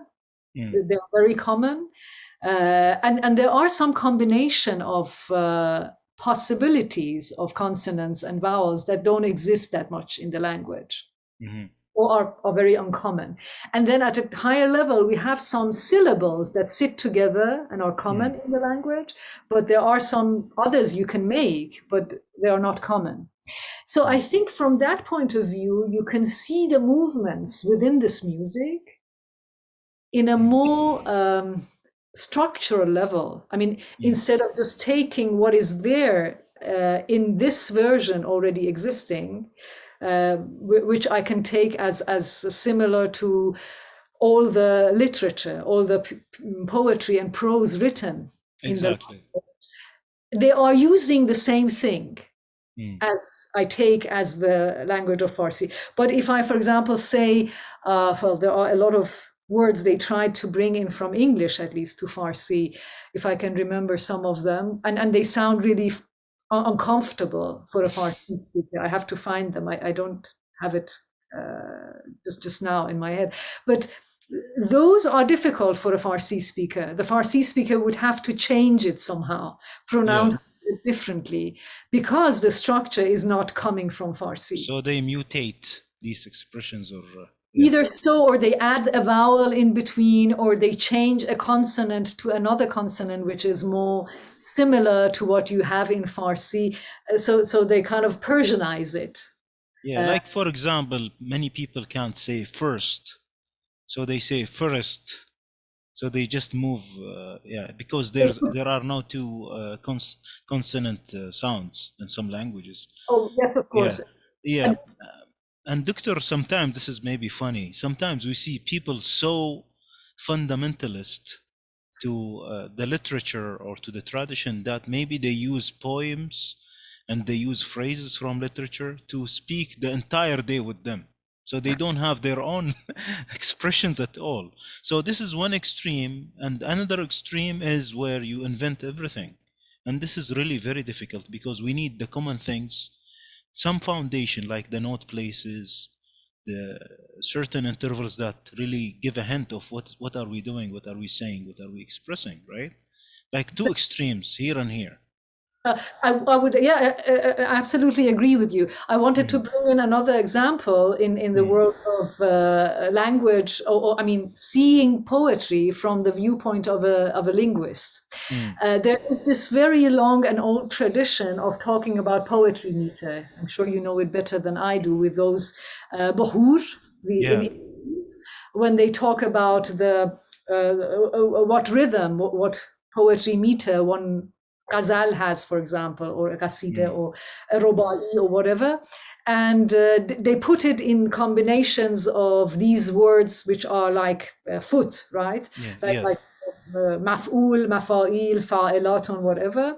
And then they group them, and that is supposed to represent the rhythm, the underlying rhythm of a line of poetry. Exactly. And there were some experts, in Farsi we call them aruzi, those who know Aruz. And they were so obsessed with the idea of how this so-called elm, the knowledge of Aruz, is dealing with different meters and the categorization and how to label them, that their whole life was spent on these differences. And you know it, like we have a bahr which is titled like with 4 names. Mm-hmm. Which the Mahbun, I don't know what and what, I've forgotten the name. Yeah, right. And then some decades ago, some linguists tried to make sense of something other than categorization only. I mean, if you want to describe what makes rhythm in a line of poetry for the speakers of that language, of course, I might be unable to say if in Arabic poetry one line has the same rhythm with the other, because I'm not familiar with how it sounds in that language. But in Persian language, normally a native speaker should be able to say if it goes in the same rhythm or not. If you give him or her 2 lines, they are supposed to be able to say, it has the same rhythm, this is a different rhythm, blah, blah. So they came up with another way of seeing it, with actually something that returned the wheel to the older version, which was these atanin.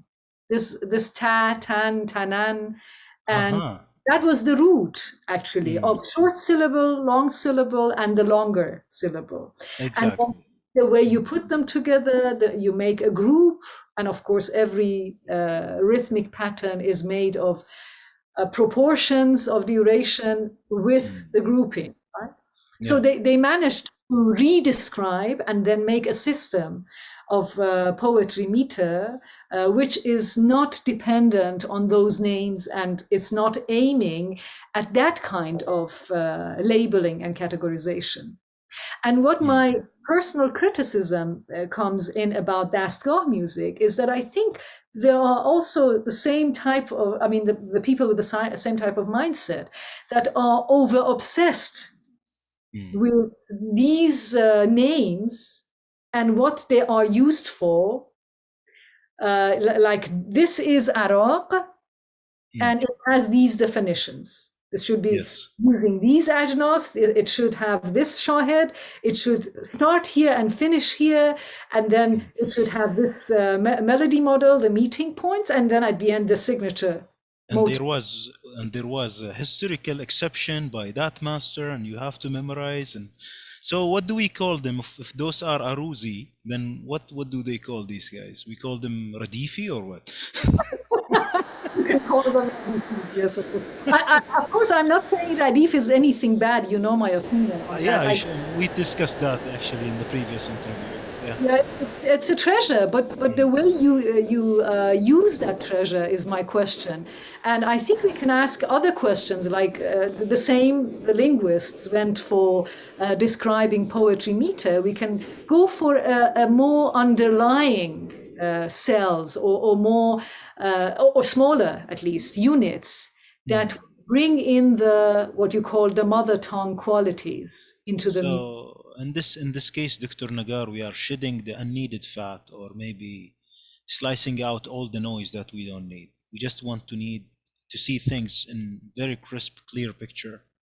At least that is what I dream about. I would like to do that. I mean, I would like to go in that direction. Interesting. So can we say you are trying to minimize the tool set you need for understanding and practicing and producing such music? Yes, you can put it like that, I think. Yeah. My first aim is, of course, to understand. And well, I'm sure that understanding shows itself later in any other reproductions of whatever you're doing. If you just learn something on the very surface, you can't reproduce it. you have to be able to go to the deeper levels so that you can reproduce it again. And that is actually what the older ustads or masters were trying um, to make possible with exposing the learners to a variety of versions. Like they always tell you that go listen to this and that and that and follow who and who and who. And after you copied, like this was the old style, right? If you copy all 10 masters, then you can come up with your own version. I think that is what they were looking for. They were trying to unconsciously get to the deeper levels, the underlying structures, without sticking to the surface level of the material by seeing all the varieties. Like if there are 10 versions of Radif, you can find Iraq in all these 10 versions. And then if you practice each and every one of them, then after a while, it somehow sinks in. And without even really realizing consciously, you have obtained some understanding, but at an unconscious level, of this nucleus, of this core characteristic, or whatever define the core features of what makes Iraq Iraq. And that was the old style. Yeah, great. So, Dr. Negar, I could see a lot of illustrated objectives you just mentioned and we discussed directly or indirectly. Now, in the old style, we do live and experience this in a very long number of years. And maybe with many masters, with a lot of listening, and maybe a lot of failures and tears on our pillows, right? Would your new approach shorten this period and make it maybe a much faster way to reach to the same objectives? I certainly hope so, but I can't say it has, because in order to prove anything, you need to have it established first and then let it work and see if it works or not. And I certainly haven't really put this into that long-term practice yet. I have used this to bring in curiosity, as it were, but it hasn't reached the final maturity that you expect, maybe. I don't have the answers I would love to have myself for myself. I have it at some unconscious level. But by unconscious, let me get a bit more clearer there. I need to elaborate on that. If you perceive something and recognize it again, it doesn't necessarily mean that you have come to a level that you can theorize it, or you can analyze it, or you can show it to the others necessarily. Yeah. You have perceived it, you feel it, and then depending on the type of character you might have, you might be happy with that perception. You might feel the need to show it to the others as well, or you might just be curious to see if it functions. I have cooked something, and this time I put this in, and oh, was it the decisive factor? If I tried on another cooking, would it work or not? And I think at that level, a lot of musicians are, of course, doing many things. I think it's impossible, personally, I believe it's impossible to be creative within a musical tradition like Alizadeh, Meshkatian, Shajarian, all these very creative artists. They must have had an understanding of the material they are working with. But they haven't really communicated that understanding as an experience to share with the others. So every one of us will have to come up with the experience ourselves. Yes. And it has its own nice things, I would say, but I think it's also putting things at a delay. Like the whole human civilization and the culture in its core is based on sharing and letting it live on. If I keep all my experiences to myself and the next person will have to repeat it again, it's more and more difficult to develop things in any direction. It's like an efficient way of dealing with things. Yeah, Could be much better. Yeah. but that Mm. this all comes certainly after my very personal curiosity. I think uh, in it, I mean, how to say, my initiative in the first place is just as a person who loves this material Mm. and wants to understand and then later use it. Mm. But I can also see that if I manage to do that, then a lot of people would probably benefit from it too. I'd like to come back to a previous point, but now seeing the masters, living with them, working with them, I'm sure, Dr. Nagar, maybe you have seen the reasons why not sharing. Is it because it's not their top priority, or maybe having it as a secretive tool set that they came after, or what do you think are the main reasons for this? Uh, I have two very, very different examples. Mm.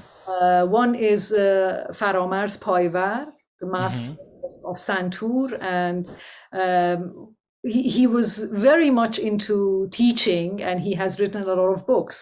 Mm. But I think he was not uh, what I could call scientifically curious. Mm.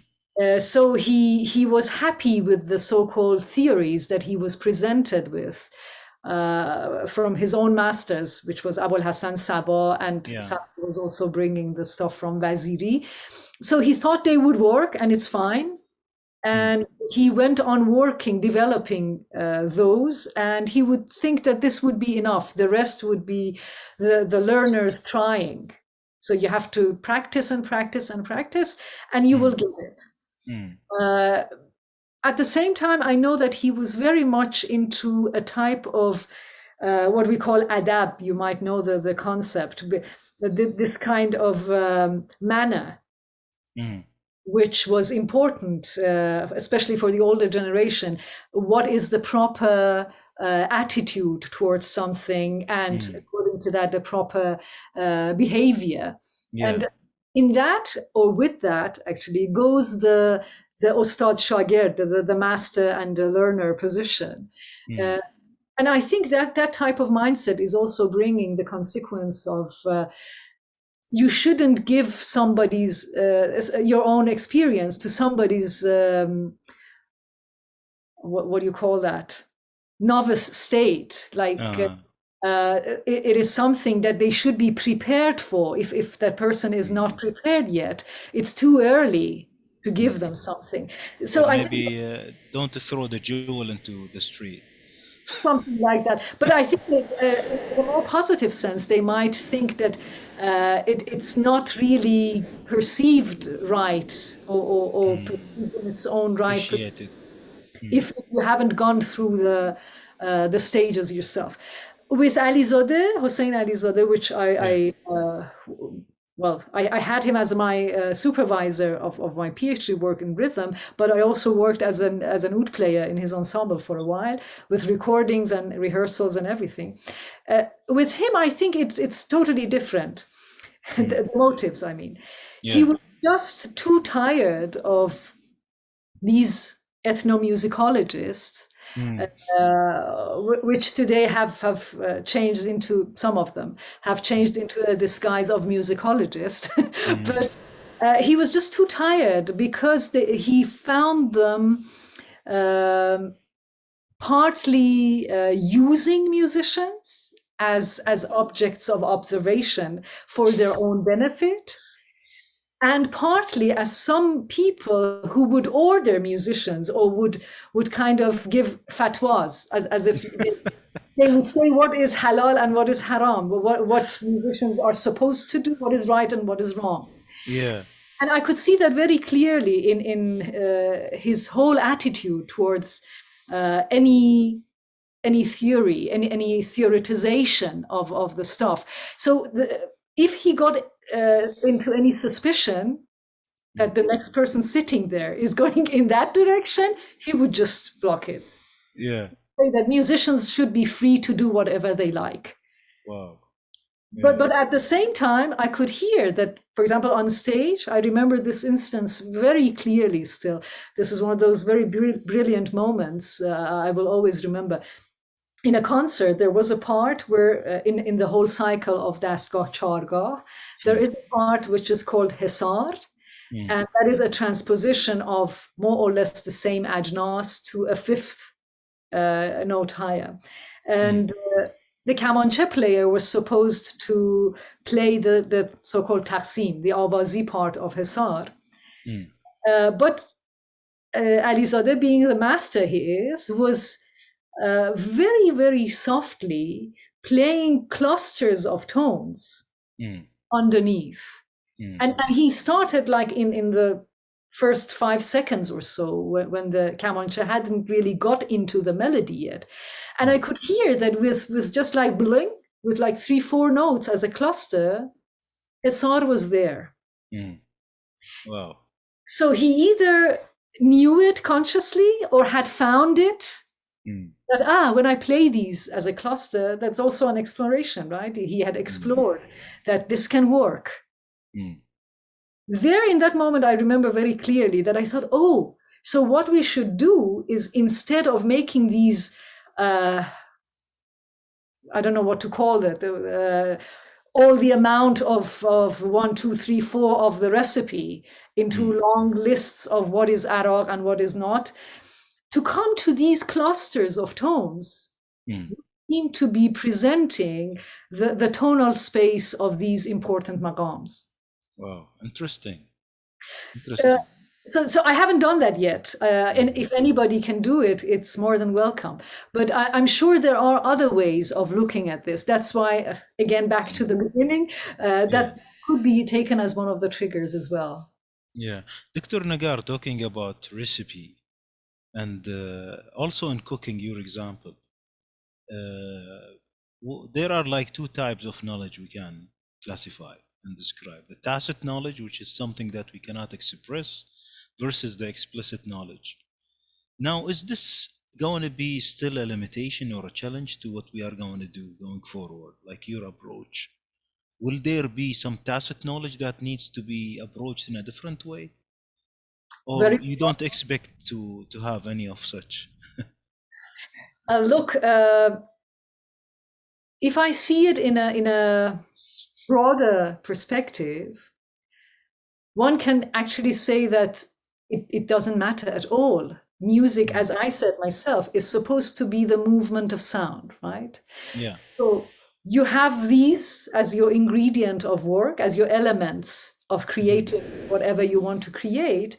So start moving them. As a painter would deal with colors and shades and something to work on. Yeah. If I see my work as that, I don't actually need any of what we were discussing. One can easily say that I don't need this. I don't care about whatever you talk about. I want to do the music. But I think that while working perfectly fine as music production, that will keep some kind of ceiling through which very, very few can go. I mean, it would make it a lot more difficult for not so brilliant and genius people to come by something which is good enough to follow or to listen to. But at the same time, as all education systems can go, when you bring something to the not so worthy an audience, similarly, like if you give the jewel to everybody, you are just pushing the medium level higher. You don't necessarily create anything brilliant out of that. So I think that brings us to a different topic of, do you really need to share some sort of understanding at that level with everybody? Is it helpful with learning this stuff? And if it is, okay, then instead of spending 7 years of learning this, I can learn it in 2 years. I can learn it in 7 months or whatever. but why? Will it be better if I learn something faster? I mean, you can get into a series of questions if you stay in the world of music production or learning for the sake of music production. But from the very simple viewpoint of understanding, of course, it makes a lot of difference. Yeah. You have answers to some questions in the world of knowledge. I mean, And also, Dr. Nagar, if somebody is not confident about certain things for many years, they might just leave it, abandon the entire passion. Or maybe they come to a stage where they say, okay, I don't think I'll be good to compose anything. Or, I that mean, too. bring up, I mean, if they are confident from the first 2 years about certain things, they could invest in more, productive, or maybe enjoy the things in a different way, right? Certainly. Yeah. Instead of being like lost for many years, they might be lost forever. Yes, there's also another aspect of the Yeah. whole thing in the world today, that if you insist on keeping things in limited circles, like we want to keep this knowledge for those who are worthy, and tacit knowledge or not, if you can express it in a way that could communicate with others. Yeah. If you say that, okay, I can do it, but I don't want to do it, I want to keep it within a small circle, then what happens to the others is that, in my opinion, and also in my experience, my personal experience when I was teaching at the university, especially, they are bombarded with other stuff. And they have the possibility of actually making change in what will be produced later. I mean, the very simple example of that is when a tool, like for example these devices as tuners, or Yeah. we call them tuners. They don't tune; they just show us. Exactly. But those have had a huge effect on the younger generation of learners in Iran, because the knowledge of what these intervals are supposed to be like is not available for everybody. It's not And passed anymore. It's not needed anymore. Yeah. so what they do is that they actually tune with the tuners, with the Yeah. devices. They tune to a 12 equal semitone system, which is coming from a very, very short history in a very rather small area of the world. And they get disconnected from the original mother tongue of the intervals, or the intonation they were supposed to be playing their instruments on, or with at least. And then what is happening on top of that is all these media, like pop music, rap music. It's heard everywhere. MIDI softwares on the computer. And without having the proper knowledge available, what is happening is that what is available is used more. So I can perfectly argue for actually the necessity of bringing a better understanding to the access of the majority of those who are interested in this music, not to keep it for the very special learners, or those who would devote their lives to I don't know, years and years of learning something. Yeah, actually, and if they keep it to themselves, as you said, the impact of the other things will distract their loved music that Yeah. they are really defending and making it, perceived as a religion for themselves. You know that human nature is quite complicated. I think It sometimes is. people do things with motives that they don't really know they have. There are some hidden layers in every one of us at work that we might be not aware of it. That Exactly. we might use this type of music as a power position. We want to keep it to ourselves because we want to feel more powerful. It's like an asset. It's like something I have, and I don't give to others if I don't want to. But this is not the world today. I mean, we need an understanding of what is happening out there too. if we want to let this music live. But I say it again, my very, very central motive of the whole thing is that I want to have a better understanding of what is happening myself. And in order to add to that, I think a lot about what I perceive myself from all these events happening, which these so-called theories are trying to describe.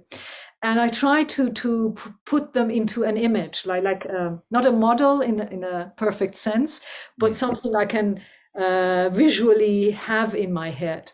And there I can somehow think of a model of movements between intervals. But there might be some of our listeners who can put this into some action of either they are good at mathematics or with computers and such things to bring in different sides of, I mean, from other disciplines that would make it easier to describe. But for example, when we talk about Shahed, I sometimes see it as if you have a set of planets. And there comes one of these planets working as the sun, for example, in the middle. It becomes the center of gravity. And the others are going around it. There are closer ones and there are further ones. And at points, something changes, and then you have another set of planets, another tone. So can I communicate this image? Once or twice, maybe in examples, but this is not something I can summarize into what you expect from a principle, even, or a model that you can see as theory. Now, Dr. Translation of what I see. Yeah, Dr. Negar, I think I'm sure you are building on lessons learned from the other approaches, be it the traditional or maybe seeing other cultures, the way they approach their music.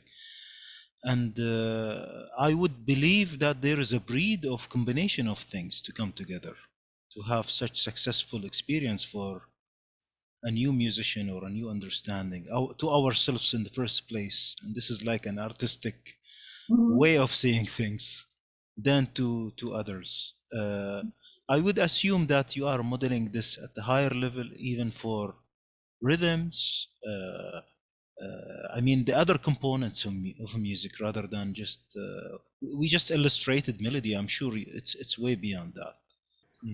I certainly dream of having something in that sense that would cover different aspects of this music culture, from either modal space, or shall I call it a tonal space, or the time aspect, the temporal space.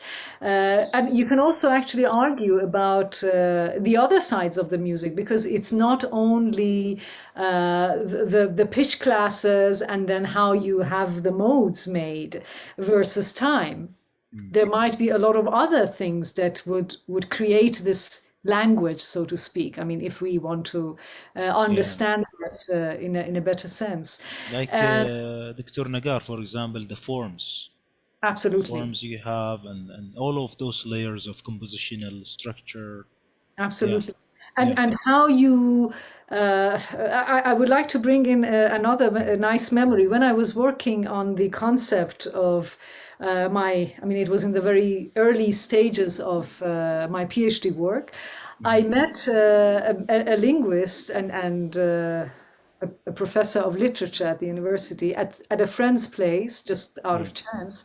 And he was interested to know what I was working on. So I started explaining about the rhythm and grouping and how these phrases are mainly made. I mean, like the phrase making structure according to time, like durations and rhythmic patterns.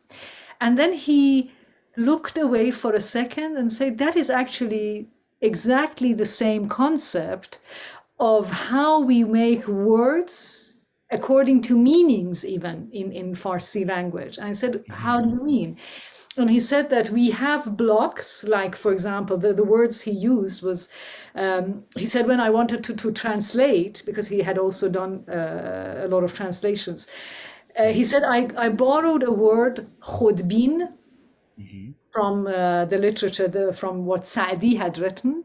Khodbin is, khod is self, and bin is coming as a suffix to make the word as somebody who sees himself only.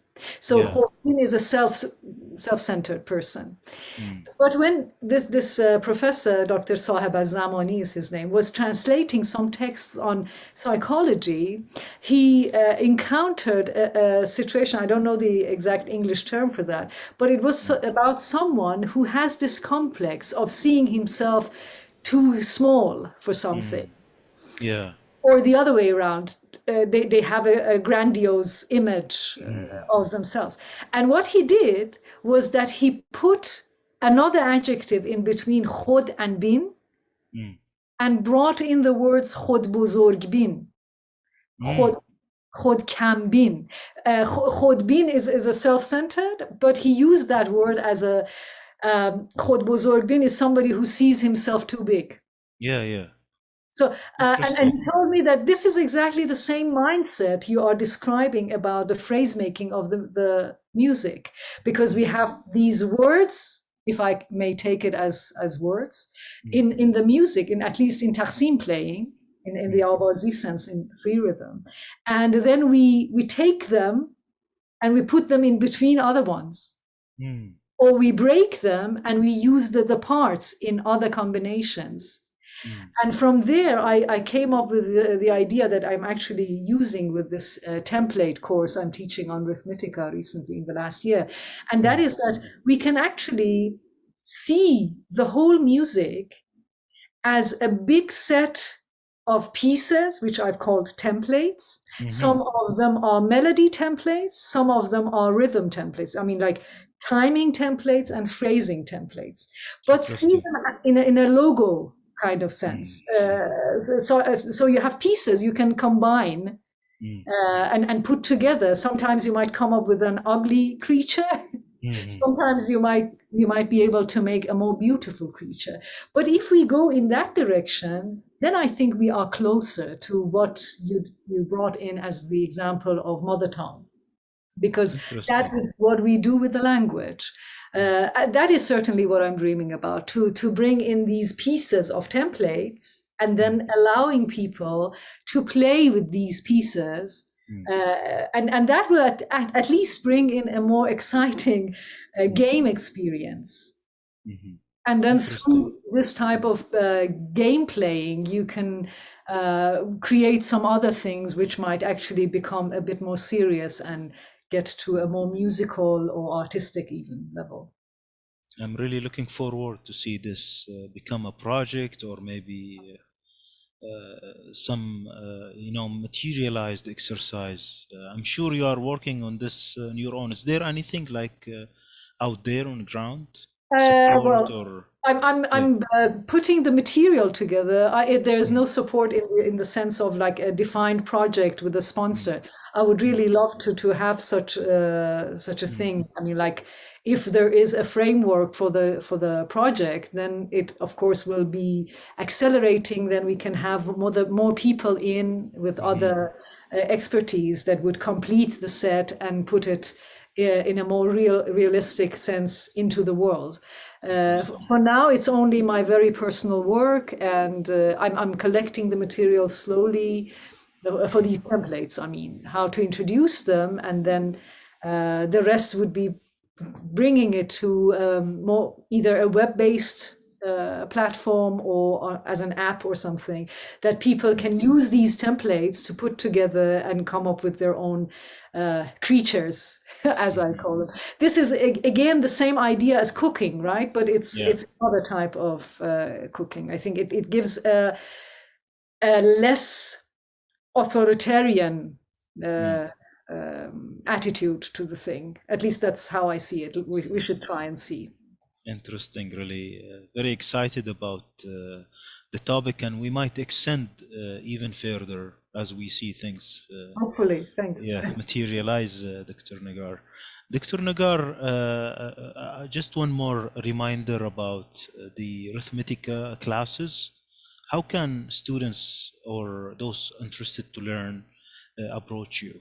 Well, they have a website, arithmetica.com, I think it's the address. And on the group lessons, they can find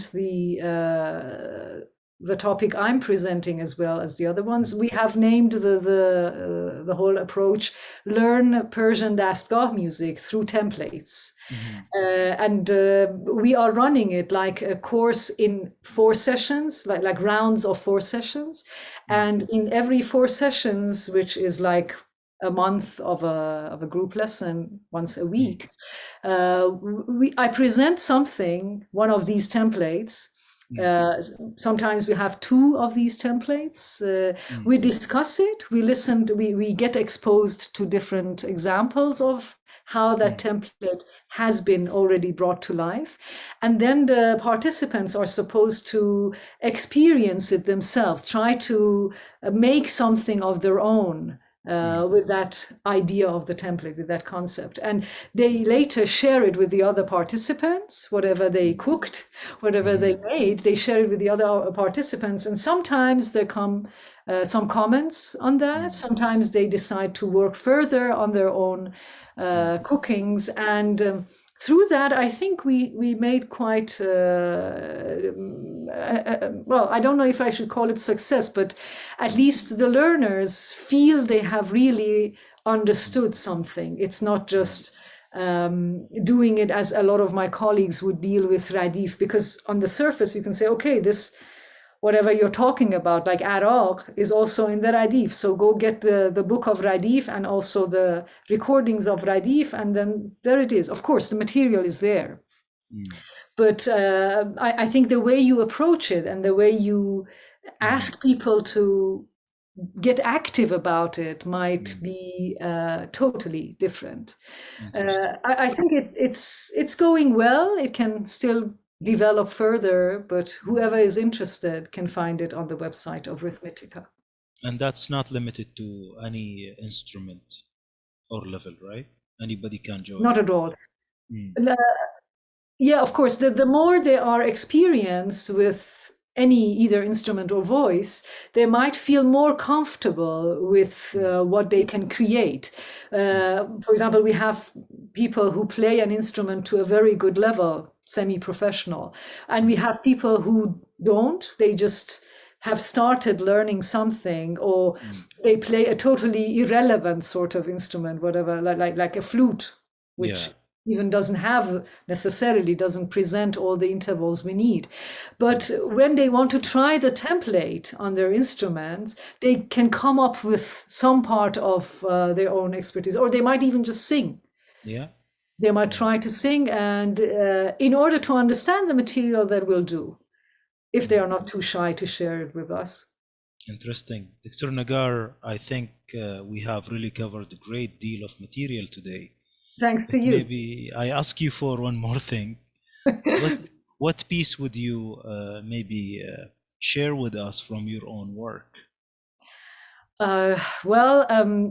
I usually, like many other musicians, this is not my musicologist side anymore. This is remove that hat now. Yes, change hats. You know that most artists are more or less living their latest experience of whatever they made. This latest recording I have published online as a video on YouTube is not my own composition. It's not my music, but I would like to suggest that because I think I'm bringing another aspect of music making in this tradition, in this so-called traditional music, into that recording, which I would like people to notice. And I think unconsciously everybody does, but I want to make it a bit more conscious. What I've played there is originally a tasnif, a vocal metered piece, which was composed by Mohammad Reza Shajarian, the master singer, on a piece of poetry by Molavi Rumi. And the words, the lines, which all end with midanam, which means I know, are picturing a very, very special, at least in my opinion, a very special kind of feeling, a very special mood. It's very difficult for me to translate the lines to English, but just to give an opinion about it, it says, به گرد دل همی گردی چه خواهی کرد میدانم. It's the state of being exposed to something which feels very special, very important. Your heart is beating, but you're also afraid because you have probably had too intense experiences before, or it's obviously describing an experience of love, either between human beings or in the Sufi sense of it. And then it goes in different lines till it gets to talking to himself. The poet is talking to himself that, weren't you the one who said you can turn the sea into dust? But now you are the dust himself, and you can be blown away as easily as that. And I find that content so special. And it's very the melodies in the Maqam Segah, in the Dastgah of Segah, not just the opening of Segah, but it goes around the cycle as well, with Segah and Muye and Mukhalif, all of these components of Segah are there. And Segah is also one of my very favorite ones. But what I found lacking in the performance with the ensemble especially was that this feeling was totally ignored. The main mood that this tasnif was, in my opinion, capable of expressing was ignored, and it was just performed like some melodies, which are nice melodies. But when you listen to the ensemble playing it, it's not talking about anything. It's just making some lines of melody. It's not expressing that type of mood. So I was all the time dealing with it in my head. And of course, re-singing something that Shajarian had performed, and his own composition even, was was quite a daring move, I would say. And I also changed all the jawab parts, the parts that the instruments are playing in between the singing lines, to something more minimalistic. And I would like others to listen to it. I have also included the link to the original recording underneath the link, underneath the video on YouTube, if people would like to check it. Sure. There is the comparison. And I also like it a lot personally because I think Persian traditional music has been so entangled officially, not with the creative ones, but on the official educational scene. It has been sort of stuck with keeping the tradition that a lot of musicians might feel too limited to express themselves. They think that if I want to be myself, there's no space here. I have to just follow the rules. So you have to stay in qafas, their qafas. Yes. But with this piece, در قفس but with this piece, I tried to kind of, I mean, I don't feel in any cage myself with this tradition. I also think that might be interesting to listen to, because I'm even performing a totally pre-composed piece. But I'm doing it my way, and the comparison might also show how different it sounds from different aspects. Like it's a solo, it gets in and out of meter in different parts. I've changed the jawab parts in between the lines of the poetry. I'm singing it in a different way as well.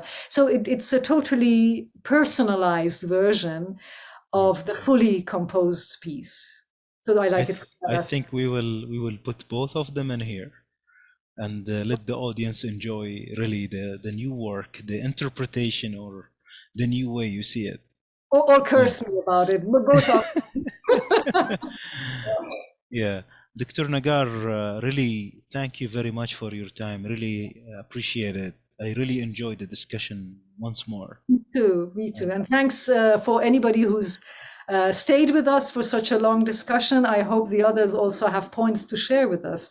The opinions do matter a lot when we are opening questions. I mean, there are a lot of other aspects of the maqam world, not just the Persian music, that are dealing with the same concepts. And people might not have put the questions forward yet, but it doesn't necessarily mean that the questions are not there already.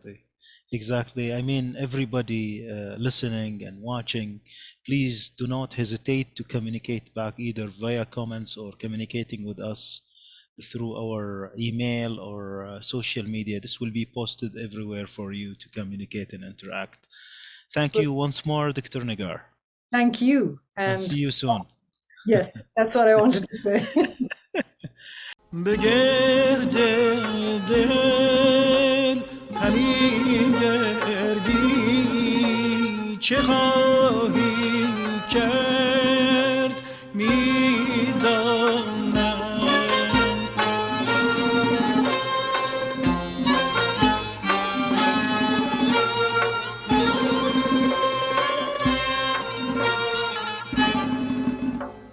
بگرد دل همی گردی چه خواهی کرد میدانم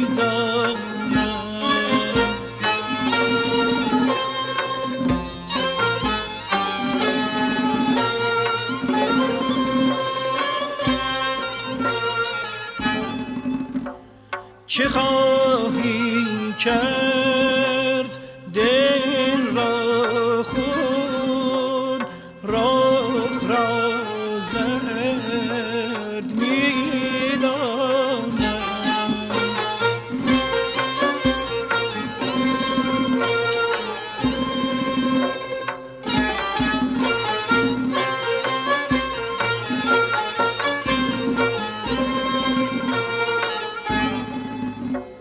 یکی بازی برآوردی که رخت دل همه بردی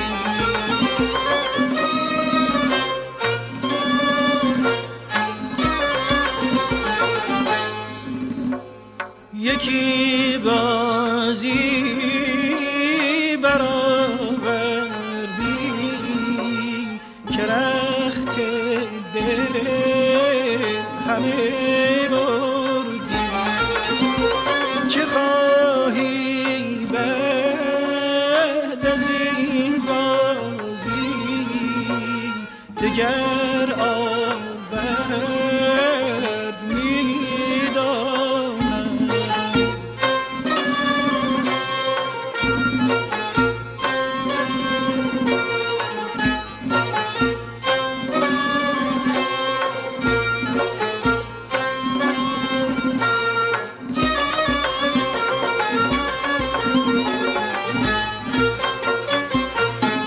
به حق عشق گرم من به حق آه سرد من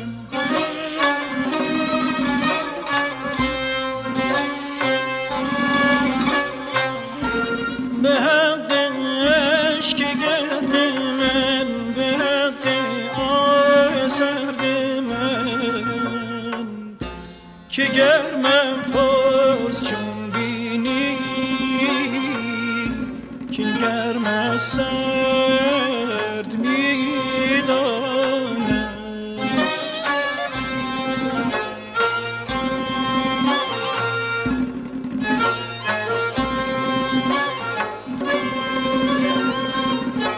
مرا دل سوزد و سینه تو را دارم ولی فرد است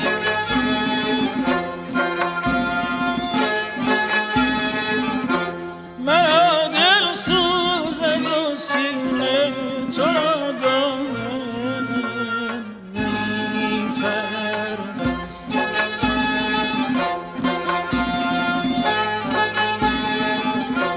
که سوز از سوز و دود از دود و درد از درد می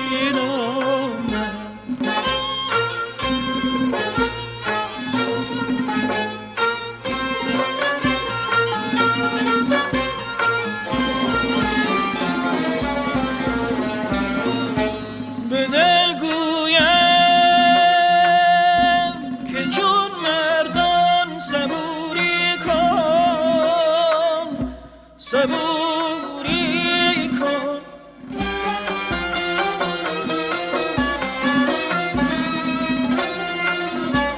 به دل گویم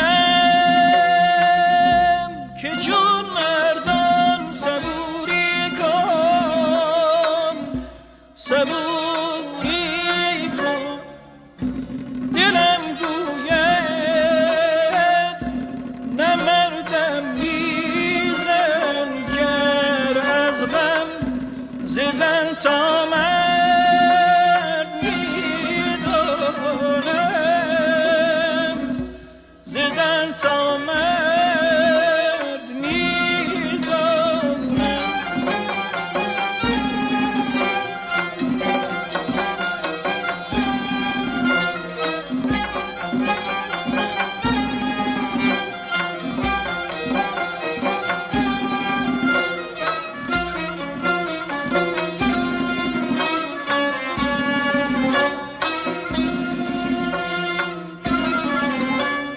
دلا چون گرد برخیزی ز هر بادی،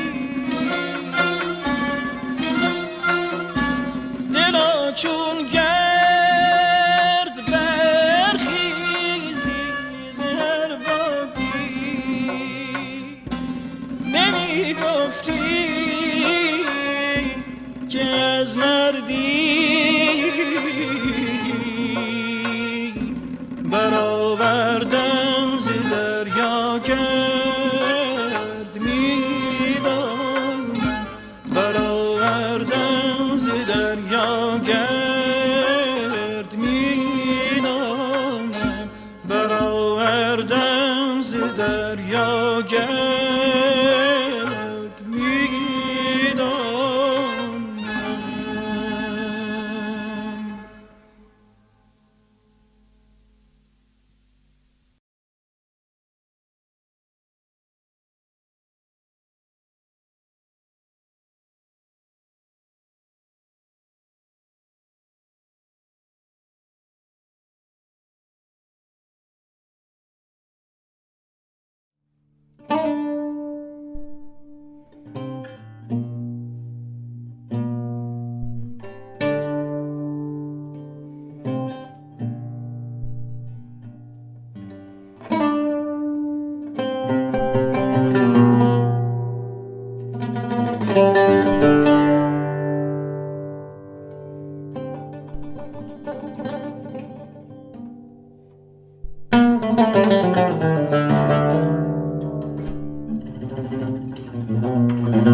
بگرد دل همی گردی، چه خواهی کرد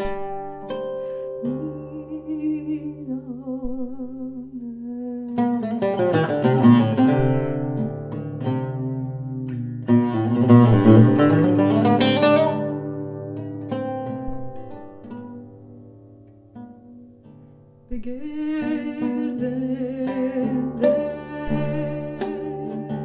همی گردی،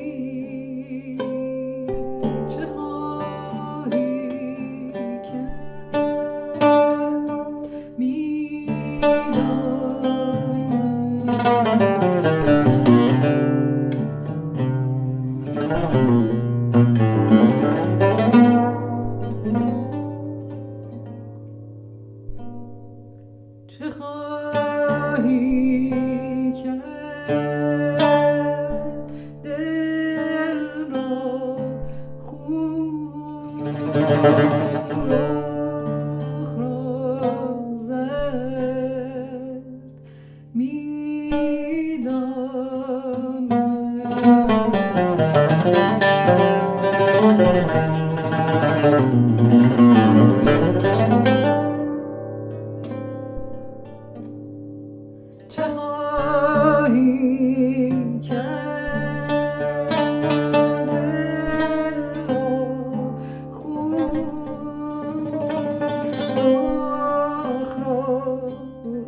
Thank you.